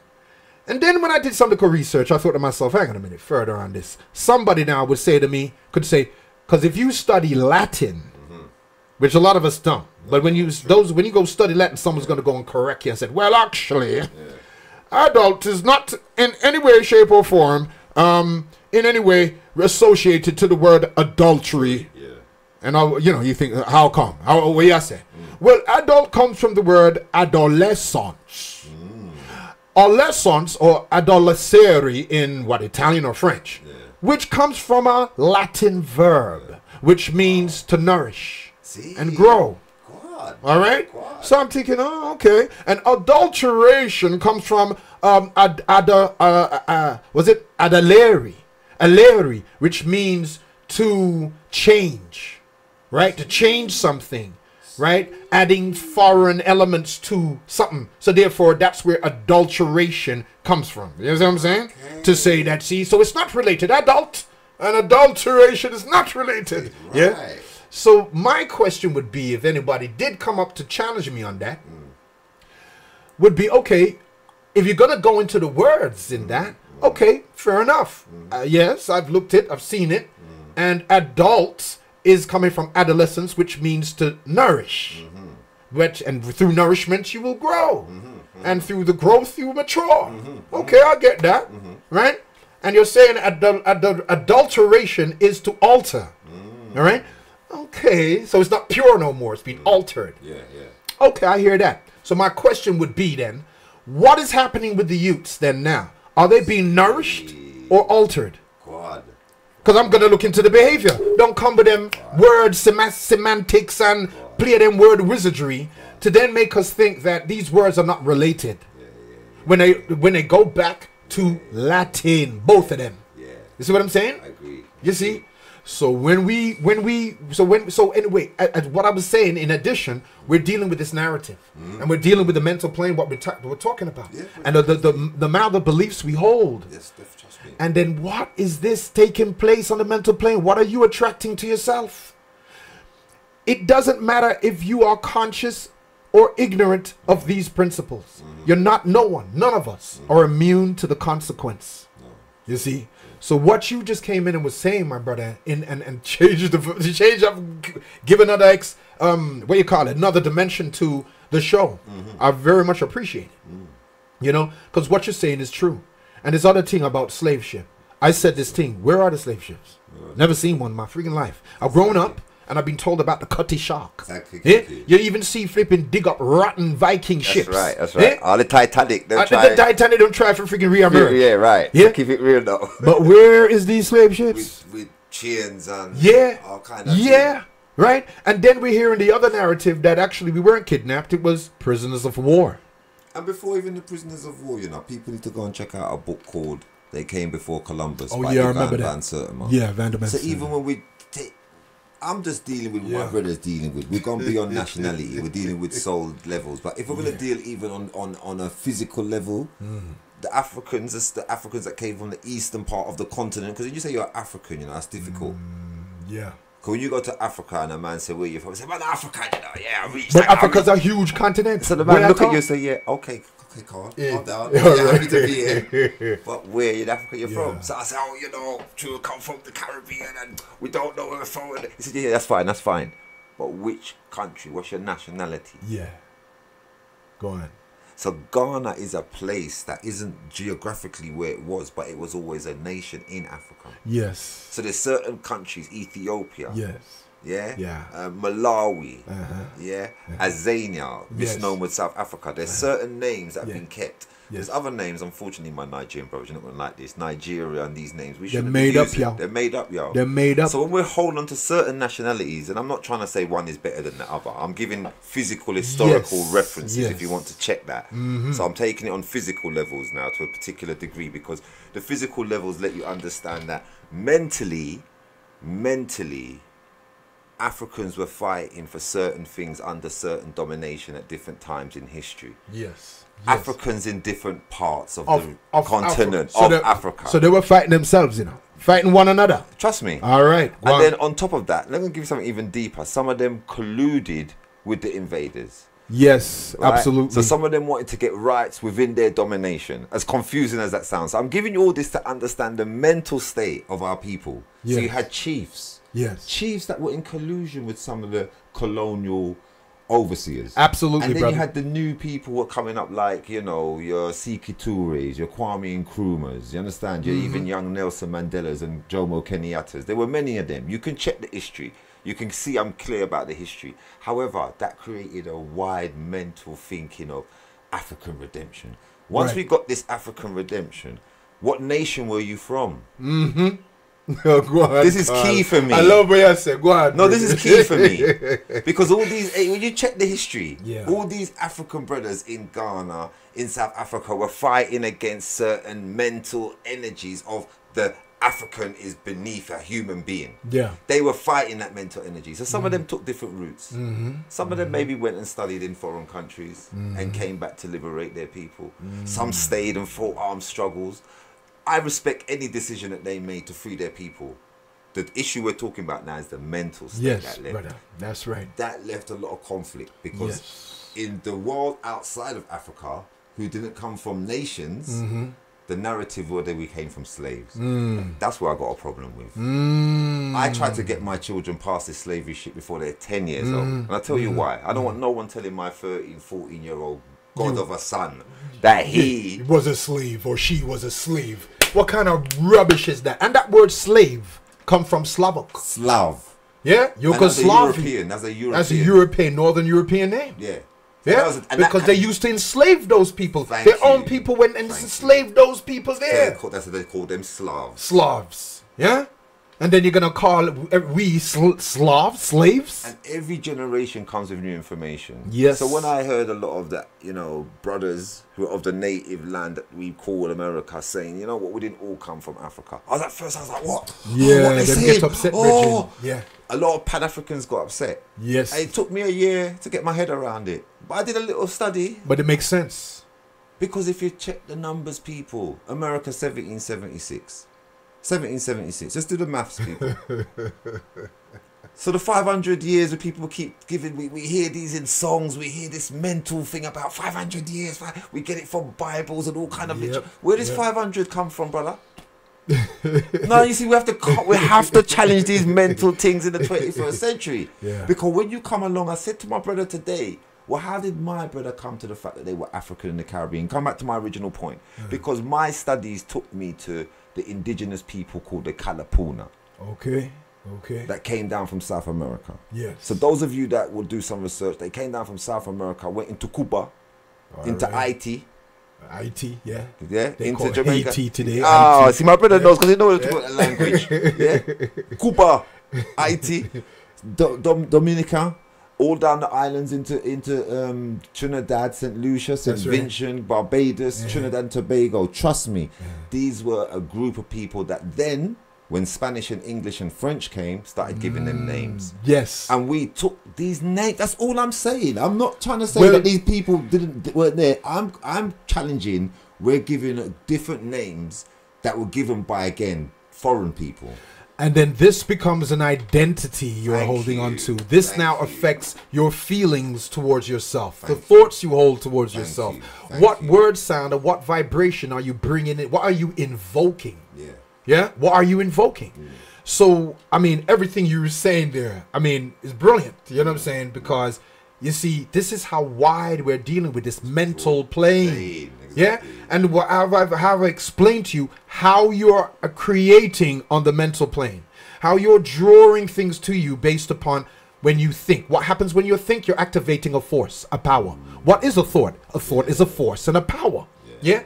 And this law of attraction that's now become bedtime reading. It's the narrative. Everybody I use, oh, the law of attraction, the law of attraction. Oh, yes. Oh, the secret. And the foundation of the law of attraction operates on the law of vibration. As I was saying earlier, gonna repeat some things, but you see what I mean? When we says all is consciousness, in certain people they will say all is mental, all is correspondence, all is vibration. But I would tell you from the deeper level of it, all is consciousness, because mentality, mind come out of consciousness. Yeah? And all consciousness corresponds to a vibrational frequency. And therefore all vibrational frequency correspond to a state of consciousness. And based upon now with the law of attraction becomes the engine that operates through that immutable law. You see what I'm saying? So that's how we draw things to us. We're dealing with electric and magnetic. You see, the electricity or the electrical energy is the masculine energy thought, which selects what's going to be created. The thought selects, the motion generates. You see what I mean? So you get the magnetic pull, push and pull of the feelings. And then you get the active, penetrative, directive energy of the electrical charge, which is masculine, feminine working together. And this is operating as impulses in your consciousness. Yeah?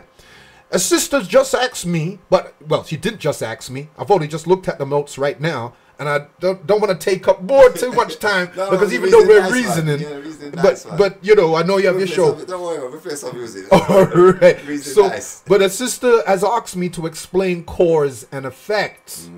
Now, the cause and effect is what? The fourth principle. All right, let's deal with all of this. The first one is all is consciousness, the law of consciousness. The second one is the law of correspondence. The third one is the law of vibration. These are the three immutable laws. It's like the capstone, unchangeable, foundation, right? Of what everything else comes from. The rest after that is the mutable, changing laws, which are the operative energies. How you use and work those immutable principles of existence, which I just mentioned. So the next one then is the law of polarity, right? Then you got the law of rhythm. Then you got the law of causation, cause and effect. And then you got the law of gender. But then there's another two that you don't get in a Kabbalion. And I will tell you here because there's no time. This is not a time for holding truth and information back. You're dealing with the law of growth and the law of breath. This makes 9 cosmic principles as the divine foundation of what we're talking about as the law of existence. But all you're going to get in a Kabbalion is 7.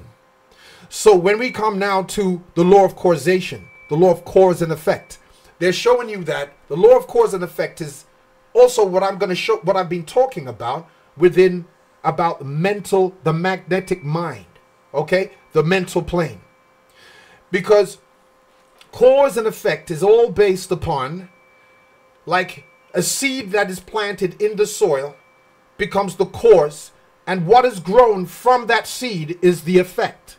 And there is never any effect without a cause. So what happens, as I was explaining about the nature of the mind, when you begin to think, you're actually setting up and generating a force, an energy. You see what I'm saying? Now you're dealing with the activity of the thought, which is the electric. As soon as you start thinking something. Now, the magnetic energy is the emotions. So how intense you feel about a particular thought, which is what you're selecting, yeah, is now going to become how powerful that thought becomes and how far and wide that thought travels. I've already explained it. So the principle of causation, cause and effect, is to make everyone know that there is no effect without a cause. When the law of causation is not recognized, you hear the term, oh, that was a coincidence. Oh, man, that must have been just by accident, isn't it? Oh, that just haphazardly took place. So that makes people believe that there is just random activities taking place in the universe. And then they would even use that to support certain evolutionary theories, like the process of evolution was just random chance mutations and survival of the fittest, of how we all come from a plant to a baby. Yeah? How you gonna, it was all random, y'all. No intelligence. No, you know what I'm saying? No directive intelligence. No consciousness. It was just, well, blind accident. Now that is rubbish, stupidness. And if people keep listening to that, your mind is still operating. And interestingly enough, let's take a pin there. You see that same book, and I just have to inject Charles Darwin. Yeah. I can't remember what it's called, Origin of Things or something. That actual piece is a very short part of the book. The actual book talks about the study of plants and stones. Yes. Oh, look at that. And so the actual evolution is like maybe even a chapter. Yeah. And they've made it the biggest thing in the book, I can't remember what the title of the book is, but in my studies in the past, I checked it. It's a good point you bring up, because what I would also say is that I heard about this, that Darwin was dealing with more other things, plants and the souls of plants, or souls. Yeah, because they don't tell you that the plant them have feelings, have life, it has consciousness. Exactly. You know, them tie up the wire of the plant to these EEGs and things. Yeah, the data on these things. They got it. Yeah. But who chooses to put various information out to make that to be the forefront of things, of somebody else's mindset, are the ones who are funding these institutions. These are what you call the so-called elites, and they're the ones who are using various people's thinking and research to create narratives to psychologically, emotionally manipulate the consciousness of the masses, because they know that the story, that the narrative that you take in and is repeatedly told to you. Look how they're teaching you this crap in schools. Even today in 2018, you're still gonna have this crap that they know is rubbish. It's not true, but it's still on the curriculum. So they know that the institutions, to gather people in institutions so you can mass mind control them through the false narratives that you now make them exposed to. And you then look at the children. They go by 14. They're going through stress. They're going through so much flipping worry and sleepless nights because, oh, I got to practice. I got to do my exam. I got to pass this exam. I got to do this. I got to that. If I don't do good at this, I'm not going to get into the university and blah, blah, blah. And you're thinking, my gosh, but you're 14. Look at them having bags under their eyes. Look at them, you know what I mean, the emotional stress they're in is affecting their body. Some of them are coming out with rashes and hives and all of that business. And you're putting children through that for what they're looking to get a pass in is going to be redundant in the next 10 years. It was interesting because I said to my daughter, the job that you're going to do, she's 9, hasn't been created yet. And they're not connecting any of the jobs with education. So I'll tell you why. Go on. IT is not compulsory. Okay. And if IT is not compulsory, why not? Because every damn job you see now, yes, everybody upon it's to do IT and this IT, social media and all new apps coming out every day. Any job you want now, if you want to get a job straight away, easily, and you're qualified in IT, you'll never be without work. And a lot of guys who went into IT years ago, so they were happy they made that decision. And when I see how much jobs there are in IT, that tells me naturally, again, this is just logic. In them Karl X, I see you ain't connecting the education to the future. So I take that from Amos Wilson. All right. Education is meant to prepare you for the future. Okay. Because what do you say? You talked about earlier on, from adolescence to adult. Yes. You grow up. Yeah. So that you have to say to the child, well, what do you want to be when you grow up? Yeah. What do you want to do when you get older? So if you can't connect education, so this is interesting what you said about the stress and the these children are put into institutions. Yeah. My children have been put into institutions. Your children have been how we are affects how they will be. Yeah. That's the best way I can put it. Yeah. So a lot of us do see where a university education might be beneficial, not necessarily. Because again, the same colleague I was talking to, a brother that I used to work with, I said to him today, I've been in many workplaces where people have looked around and said, who the hell let him in? Oh, what, he's got a degree? Oh, they're giving him out now. I joked it out because my views ain't welcomed in certain environments. Right. When I go and talk about, we can't talk about this around the water cooler at work. Yeah. Even certain things we talk about when it comes to black children and black inferiority, even that, it frightens people. Yeah. You even mentioned the word white. It's like, Yeah. you're revolutionary. So we have to understand how we think and how that thinking is affecting our children. So my thing is this, not everybody necessarily will fit into this academia. Exactly. Because we talked about it today. In 1987, when I left school, there wasn't a thing called a national curriculum. Okay. And the moment they created that national curriculum, schools became a business. Schools became a Premier League competition. Yeah. And it wasn't about the individual. No, it wasn't about nurturing. None of that. It wasn't really about that anyway. School And it's not even about education. This is what I'm getting to. All right, because education is not what you're getting in schools. Yeah, I mean, You're what's the getting Greek? What's the trained Greek thing with well, the education, educare means to rear out, thank you. to rear out the draw latent, out. to draw out the There you latent go. potential that is already You resided didn't know within that, you. you know. Yeah, man. You know what I mean? Because we end up having to self-educate ourselves. That's right. You see what I'm saying? Yeah. So it is a programming institution. It is a programming, training, and conditioning to compete in a world of competition. There you go. Not to prepare you for the future. Not totally. Not to enable you to flourish and grow and enjoy your life. Most of everything that you're being taught to get a degree, and hence you get the degrees. And you're only getting about 3 degrees.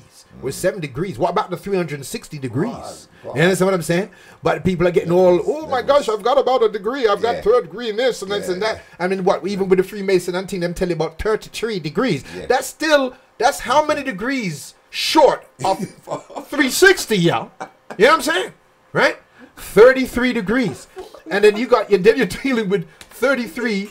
Where they get them 33 degrees from? You're dealing with the 33 valves in your spine. That's why they say at 33 degrees, that's it, freezing point, nowhere else to go. Yeah? So they're not really dealing with true knowledge. You know what I mean? Not really dealing with true knowledge at all. Right? And everything they took from ancient Kemet, which they called Egypt. And the thing is, it's not about who is first in that sense. It's not this ego talk. It's the thing is about source and the influence and how things have been manipulated that are falsely, erroneously influencing people's minds today. And then the fact that how you think is more than just scratching paint off wood, man. It's actually what you are generating and creating, setting up on the mental plane to manifest and make visible as an experience you may rather not be having.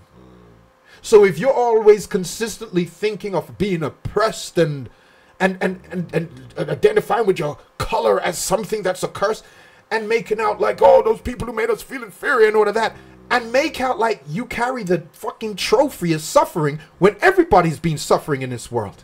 You got caste systems in Africa, in caste systems in India. I mean, this is the truth of the thing. We ain't the only people that's gone through suffering.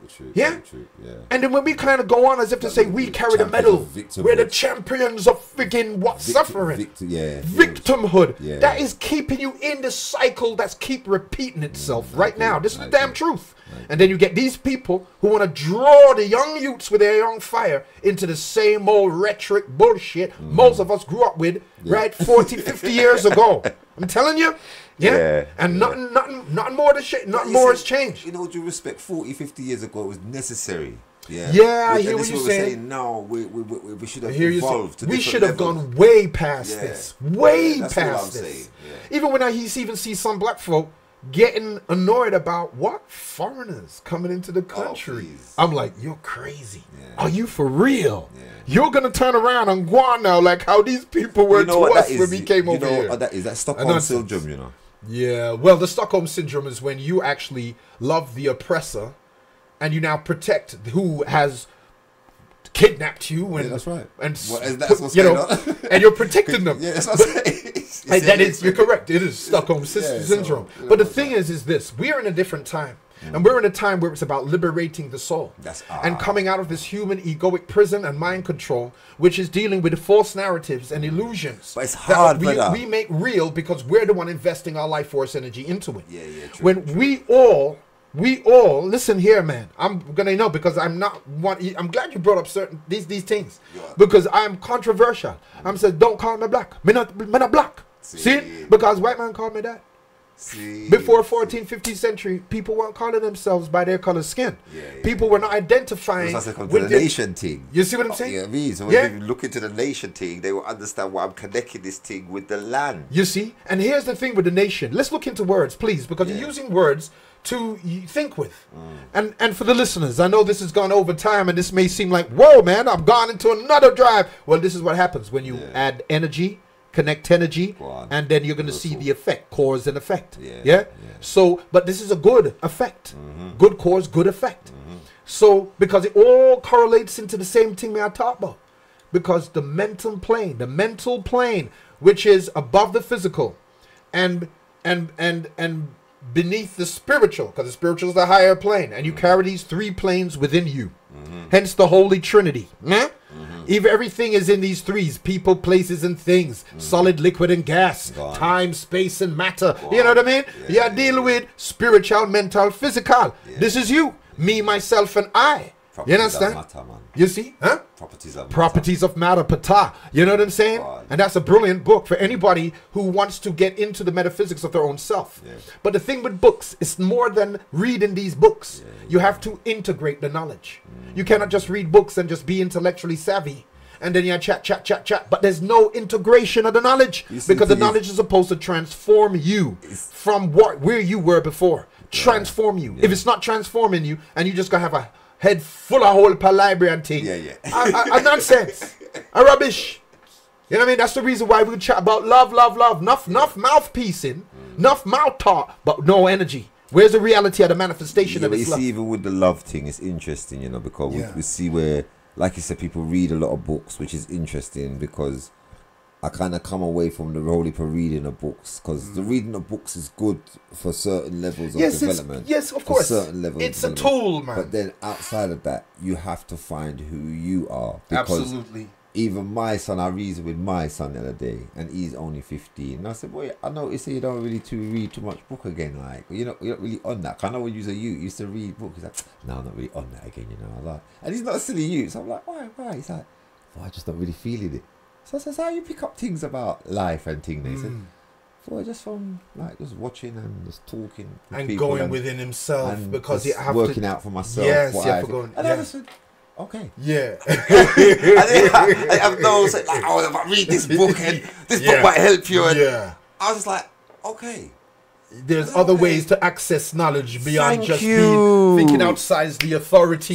You have to read some book written down in and again we have to get outside of this way of thinking. There you go. A person, because they've read a lot of books, because I've been up in parts of Jamaica and I'm telling you now, I'm enough walking. of them is illiterate and them can't read. All right, Listen, I got a but them is cousin intelligent. who ain't got a degree, and I'm walking somewhere with her, and I swear when we're coming back, I'm saying this is the way we walk. She said, "You sure?" I said, "Yes."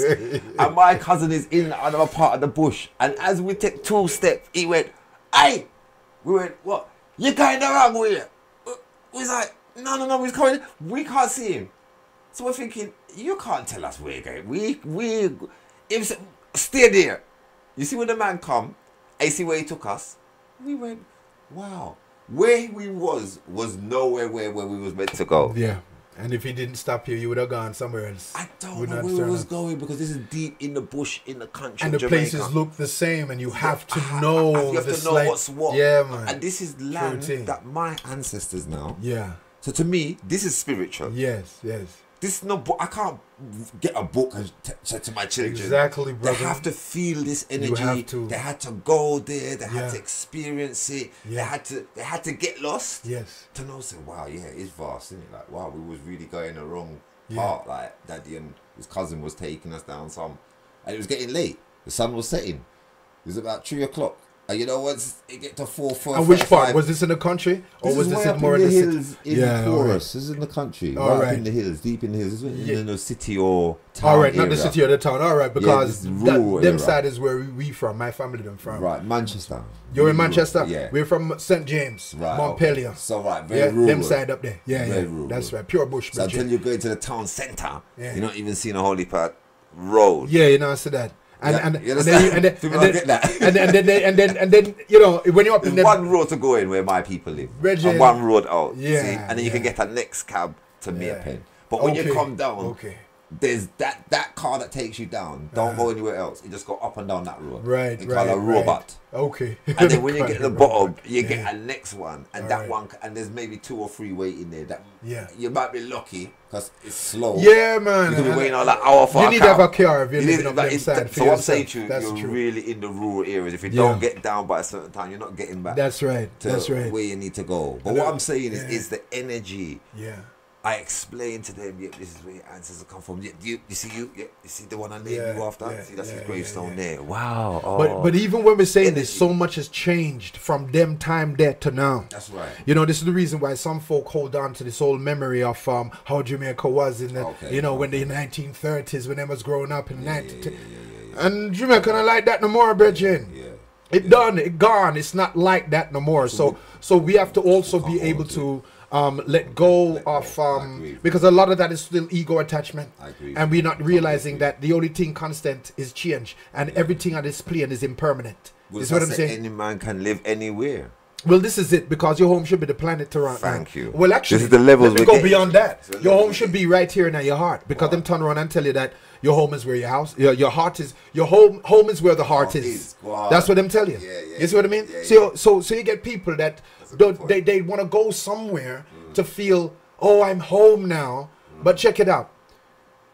If you don't feel at home inside of your own self, that it doesn't matter where you go, you're not gonna feel that secure. You're not gonna feel home there. I agree. Because you're depending upon some external place and external state to make you feel comfortable. And we all know that people, places, and things change. Good point. Good point. Yeah. So the way that people have a memory of a certain place when they was growing up back a yard is like, oh yes, but that was 70, 80 years ago. And now you're gonna think that that's the same. It doesn't exist, bro. You know, it's funny, when It's I was changed. young, I never understood Caribbean people didn't want to go back. Yeah, I it's never changed. understood it. And now, since I've gone back and I've seen certain things, and You it's not can. even that you can't go back, but I understand why you wouldn't want Yeah, to. and there are people who have gone back because Yeah. they have this homesickness and so Yeah, forth. From it's since they were challenge. 12, they come over here, Yeah, it's and now them work up, hold up money to go and get a house and build up something over there. And they go up there, they build up the house. The people them who's there now look upon them like, say have money, go kill them, star, leave them in a pool of blood, thief everything from them, and gone. Now who's gonna take over that house? And plus that person thought they were going back to love in Jamaica because they're still holding on to memories when they were 12 years young.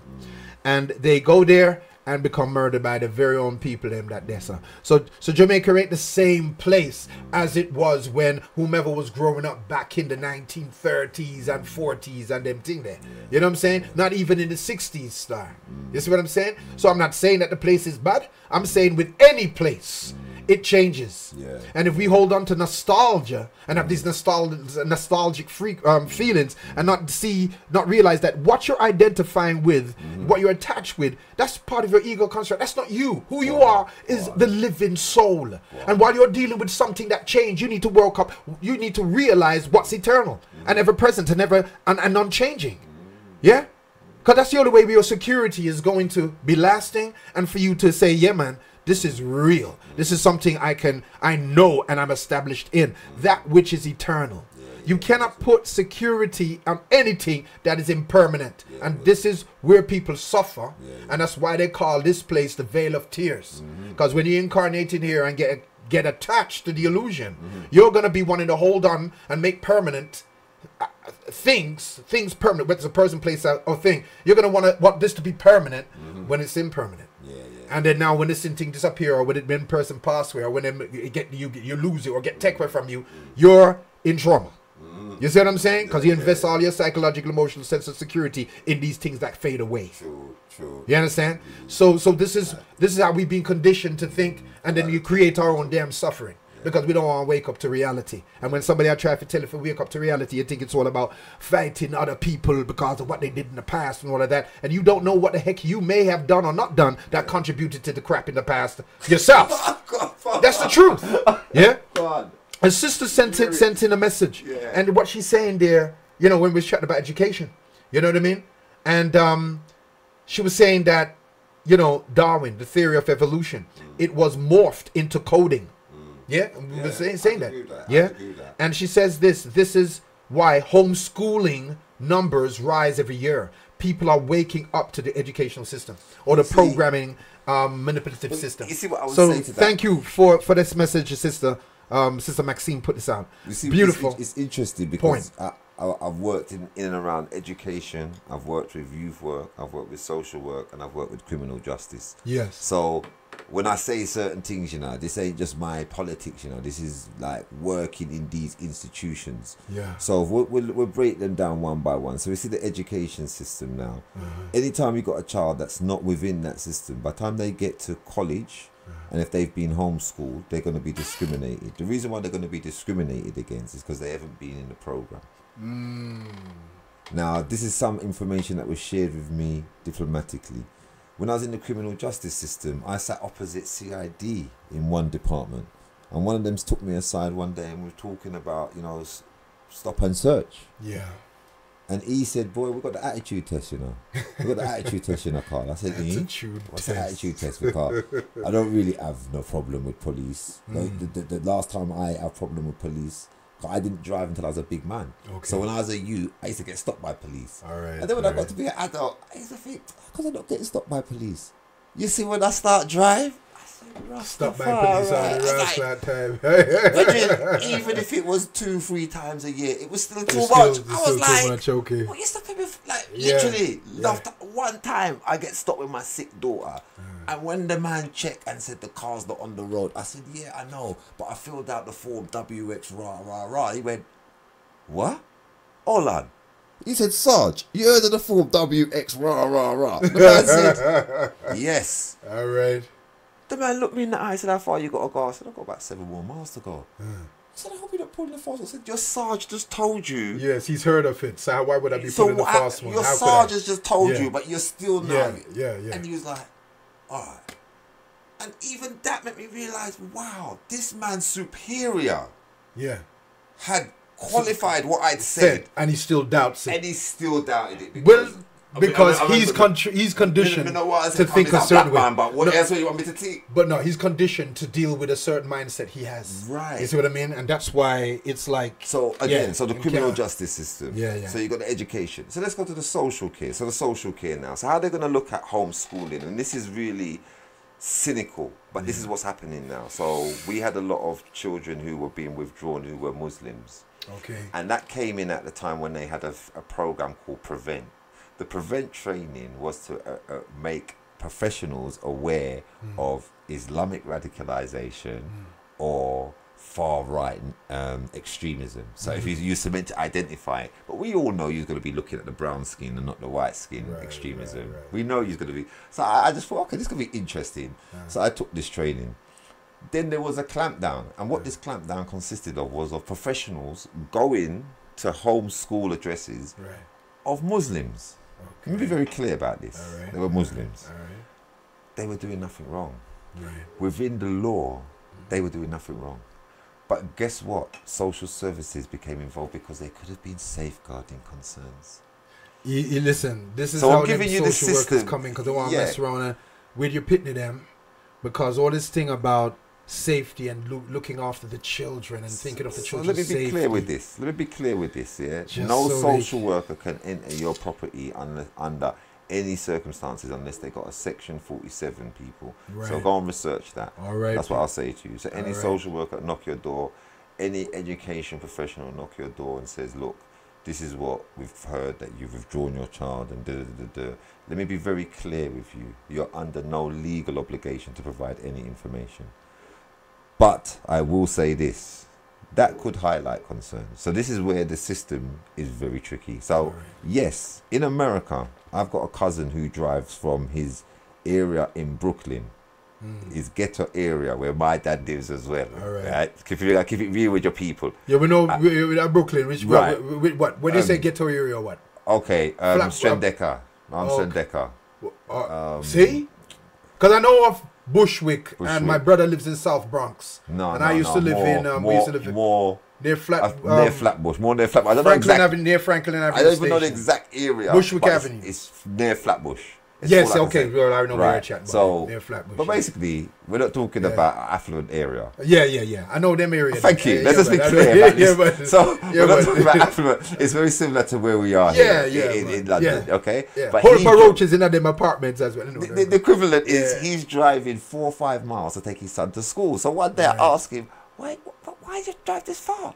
And then his wife was like, boy, it's only him and another black boy in the class. I was like, what do you Yeah, mean? yeah. What, he's the only Negro in town? What's that about? So they was like, look, the schools is like, it's hard to find a good school for a black child, you know, and you got to, in America, if you don't go to a good school, it's really hard, and you don't get into good college, and you don't get. It's the system there is so tight. Yeah, So yeah. a lot of them have done the same thing in America. I've started to homeschool, Right. and they found it a lot easier because the thing about America is set up more on a business competition, so you can always get money to start businesses. All right. You can always work on their credit system because in America you don't need money, you need credit. Yeah. So I could have money, you know, but if I go to hire a car and my credit's bad, I said, but I got the money here. Oh, but your credit's bad, man. Yeah. Yeah, but I can pay you double now. No, but I can't hire it to you because on the computer, Yeah, that's on the it. computer. What a computer The computer says. says the credit is bad. So what I'm That's saying the to authority. you can get something for nothing in America and make something. I know it sounds crazy. You can go to the bank, get some leverage. Not everybody, because obviously those that look like us have a bit more difficulty getting that leverage. But then they've got more people they can go to, community people that maybe do dodgy things you can get money from. The system isn't set up like that here. The system is set up that we go through their system. So the homeschooling movement, there is going to be social services coming to knock on your door. There will be educational professionals. And I'm going to send the message again. There is no legal obligation to even speak with them. Okay, you hear that, You need folks? to hear that, and you need to check Education Act Section 7. You hear that, Right, folks? so we're not telling you anything that's incorrect. We're talking about what's legally correct. However, that movement's going to be difficult to take off the ground on the basis of, and I'll be really blunt with you, what's going to happen is going to be a lot more academies coming up now. And even when you're talking about, like, for example, doing the exams, what they're going to most probably start doing is putting up the price of the exams. Hey, listen, man. All of that again, all of the amount of money for tuition fees, yo. This amount of money is a whole heap of money. So why You know would what I you mean? want to pay that? And then And take that they're teaching your children what? to loan the money. Say it again? To loan the money to pay the tuition. Yeah, look at that. You're going to have to loan money and so forth. But look at the amount of money for tuition fees. I mean, it's over about, nearly 15 grand? Right. Right? So now... Per year. Per year, right? And then what you being taught? Everything you spent that stuff in youth STEM, in another 10 years, all them qualification down the drain. I mean, no. Nothing. Listen, my brother, thank you very much for coming in We here love the because I have to reasoning, be man. We aware love of the this time reasoning. here Yeah, and man, think. I'll play You know some what I mean? music, man. Don't worry, Yes. So listen, my people who's you're still there and so forth.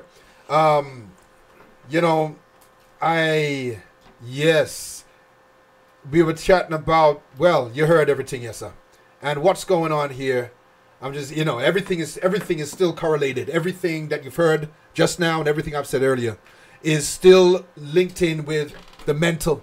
Because as a man thinketh himself, so shall he become. So to comprehend what that really is, I've just explained to you and put everything together to do with the time period we're in. You know, I'm telling you about your physical, your ethereal, which is your emotion, and your electrical body, which is your soul.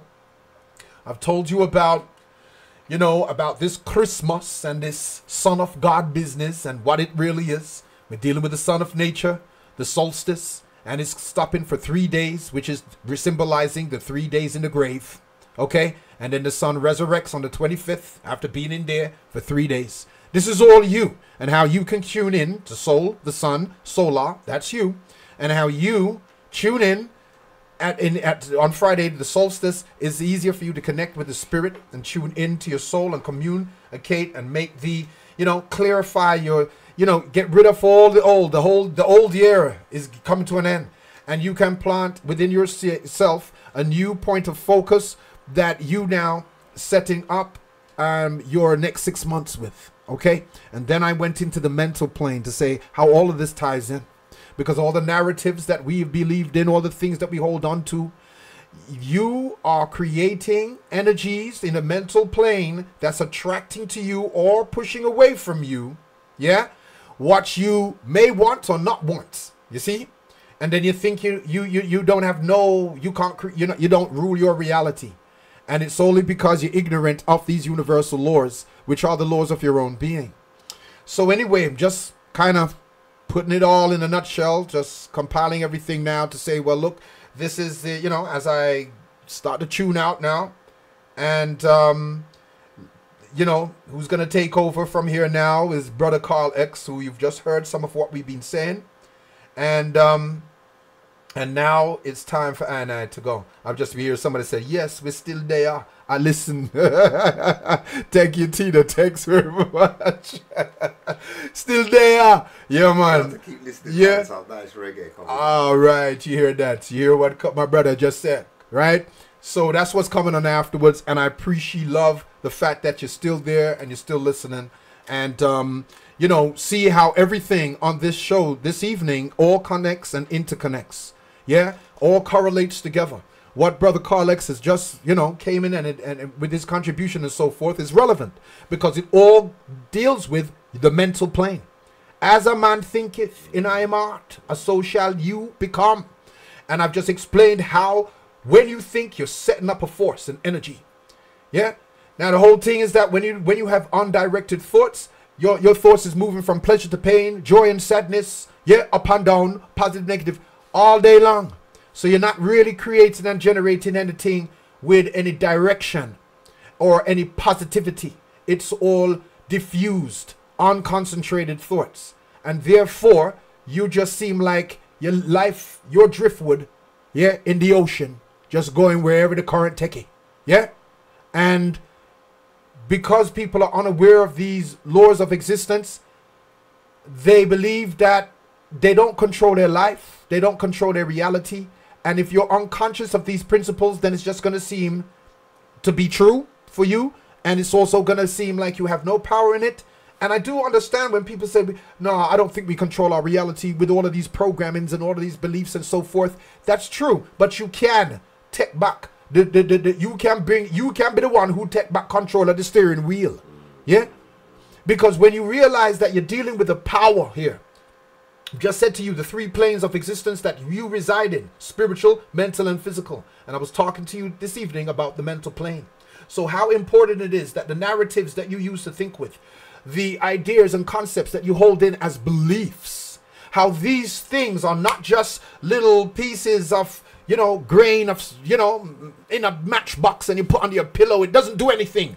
No, man, you're setting up vibrations and frequencies that either going to be constructive or destructive, because it doesn't matter whether you're conscious of it or not. None of us are immune for the consequences of these universal laws. So what I'm saying, it's not about afraid anybody I'm putting any jump street in you. It's just to realize you have a power, and how you direct your own mind consciously, yeah, to be more constructive, is where things can change in our life for the better. And stop listening to these things outside of you in the sense of this institution and how it's leading you away from yourself. And realize your identity is greater than anything that can be put in a book, anything that can be measured in years. You understand? Your identity is not the land you walk upon. Yeah, even the word nation means action of birth. That's why you call it nativity, natal chart. Huh? Nation just means birth. ION is the action. Even ION is the ions, the electrons moving around the proton, okay, of an atom. Okay, so you're dealing with the action of something. Yeah, so it's an action of birth, and you have the birth of a nation or something else. Yeah, you know, something similar to that.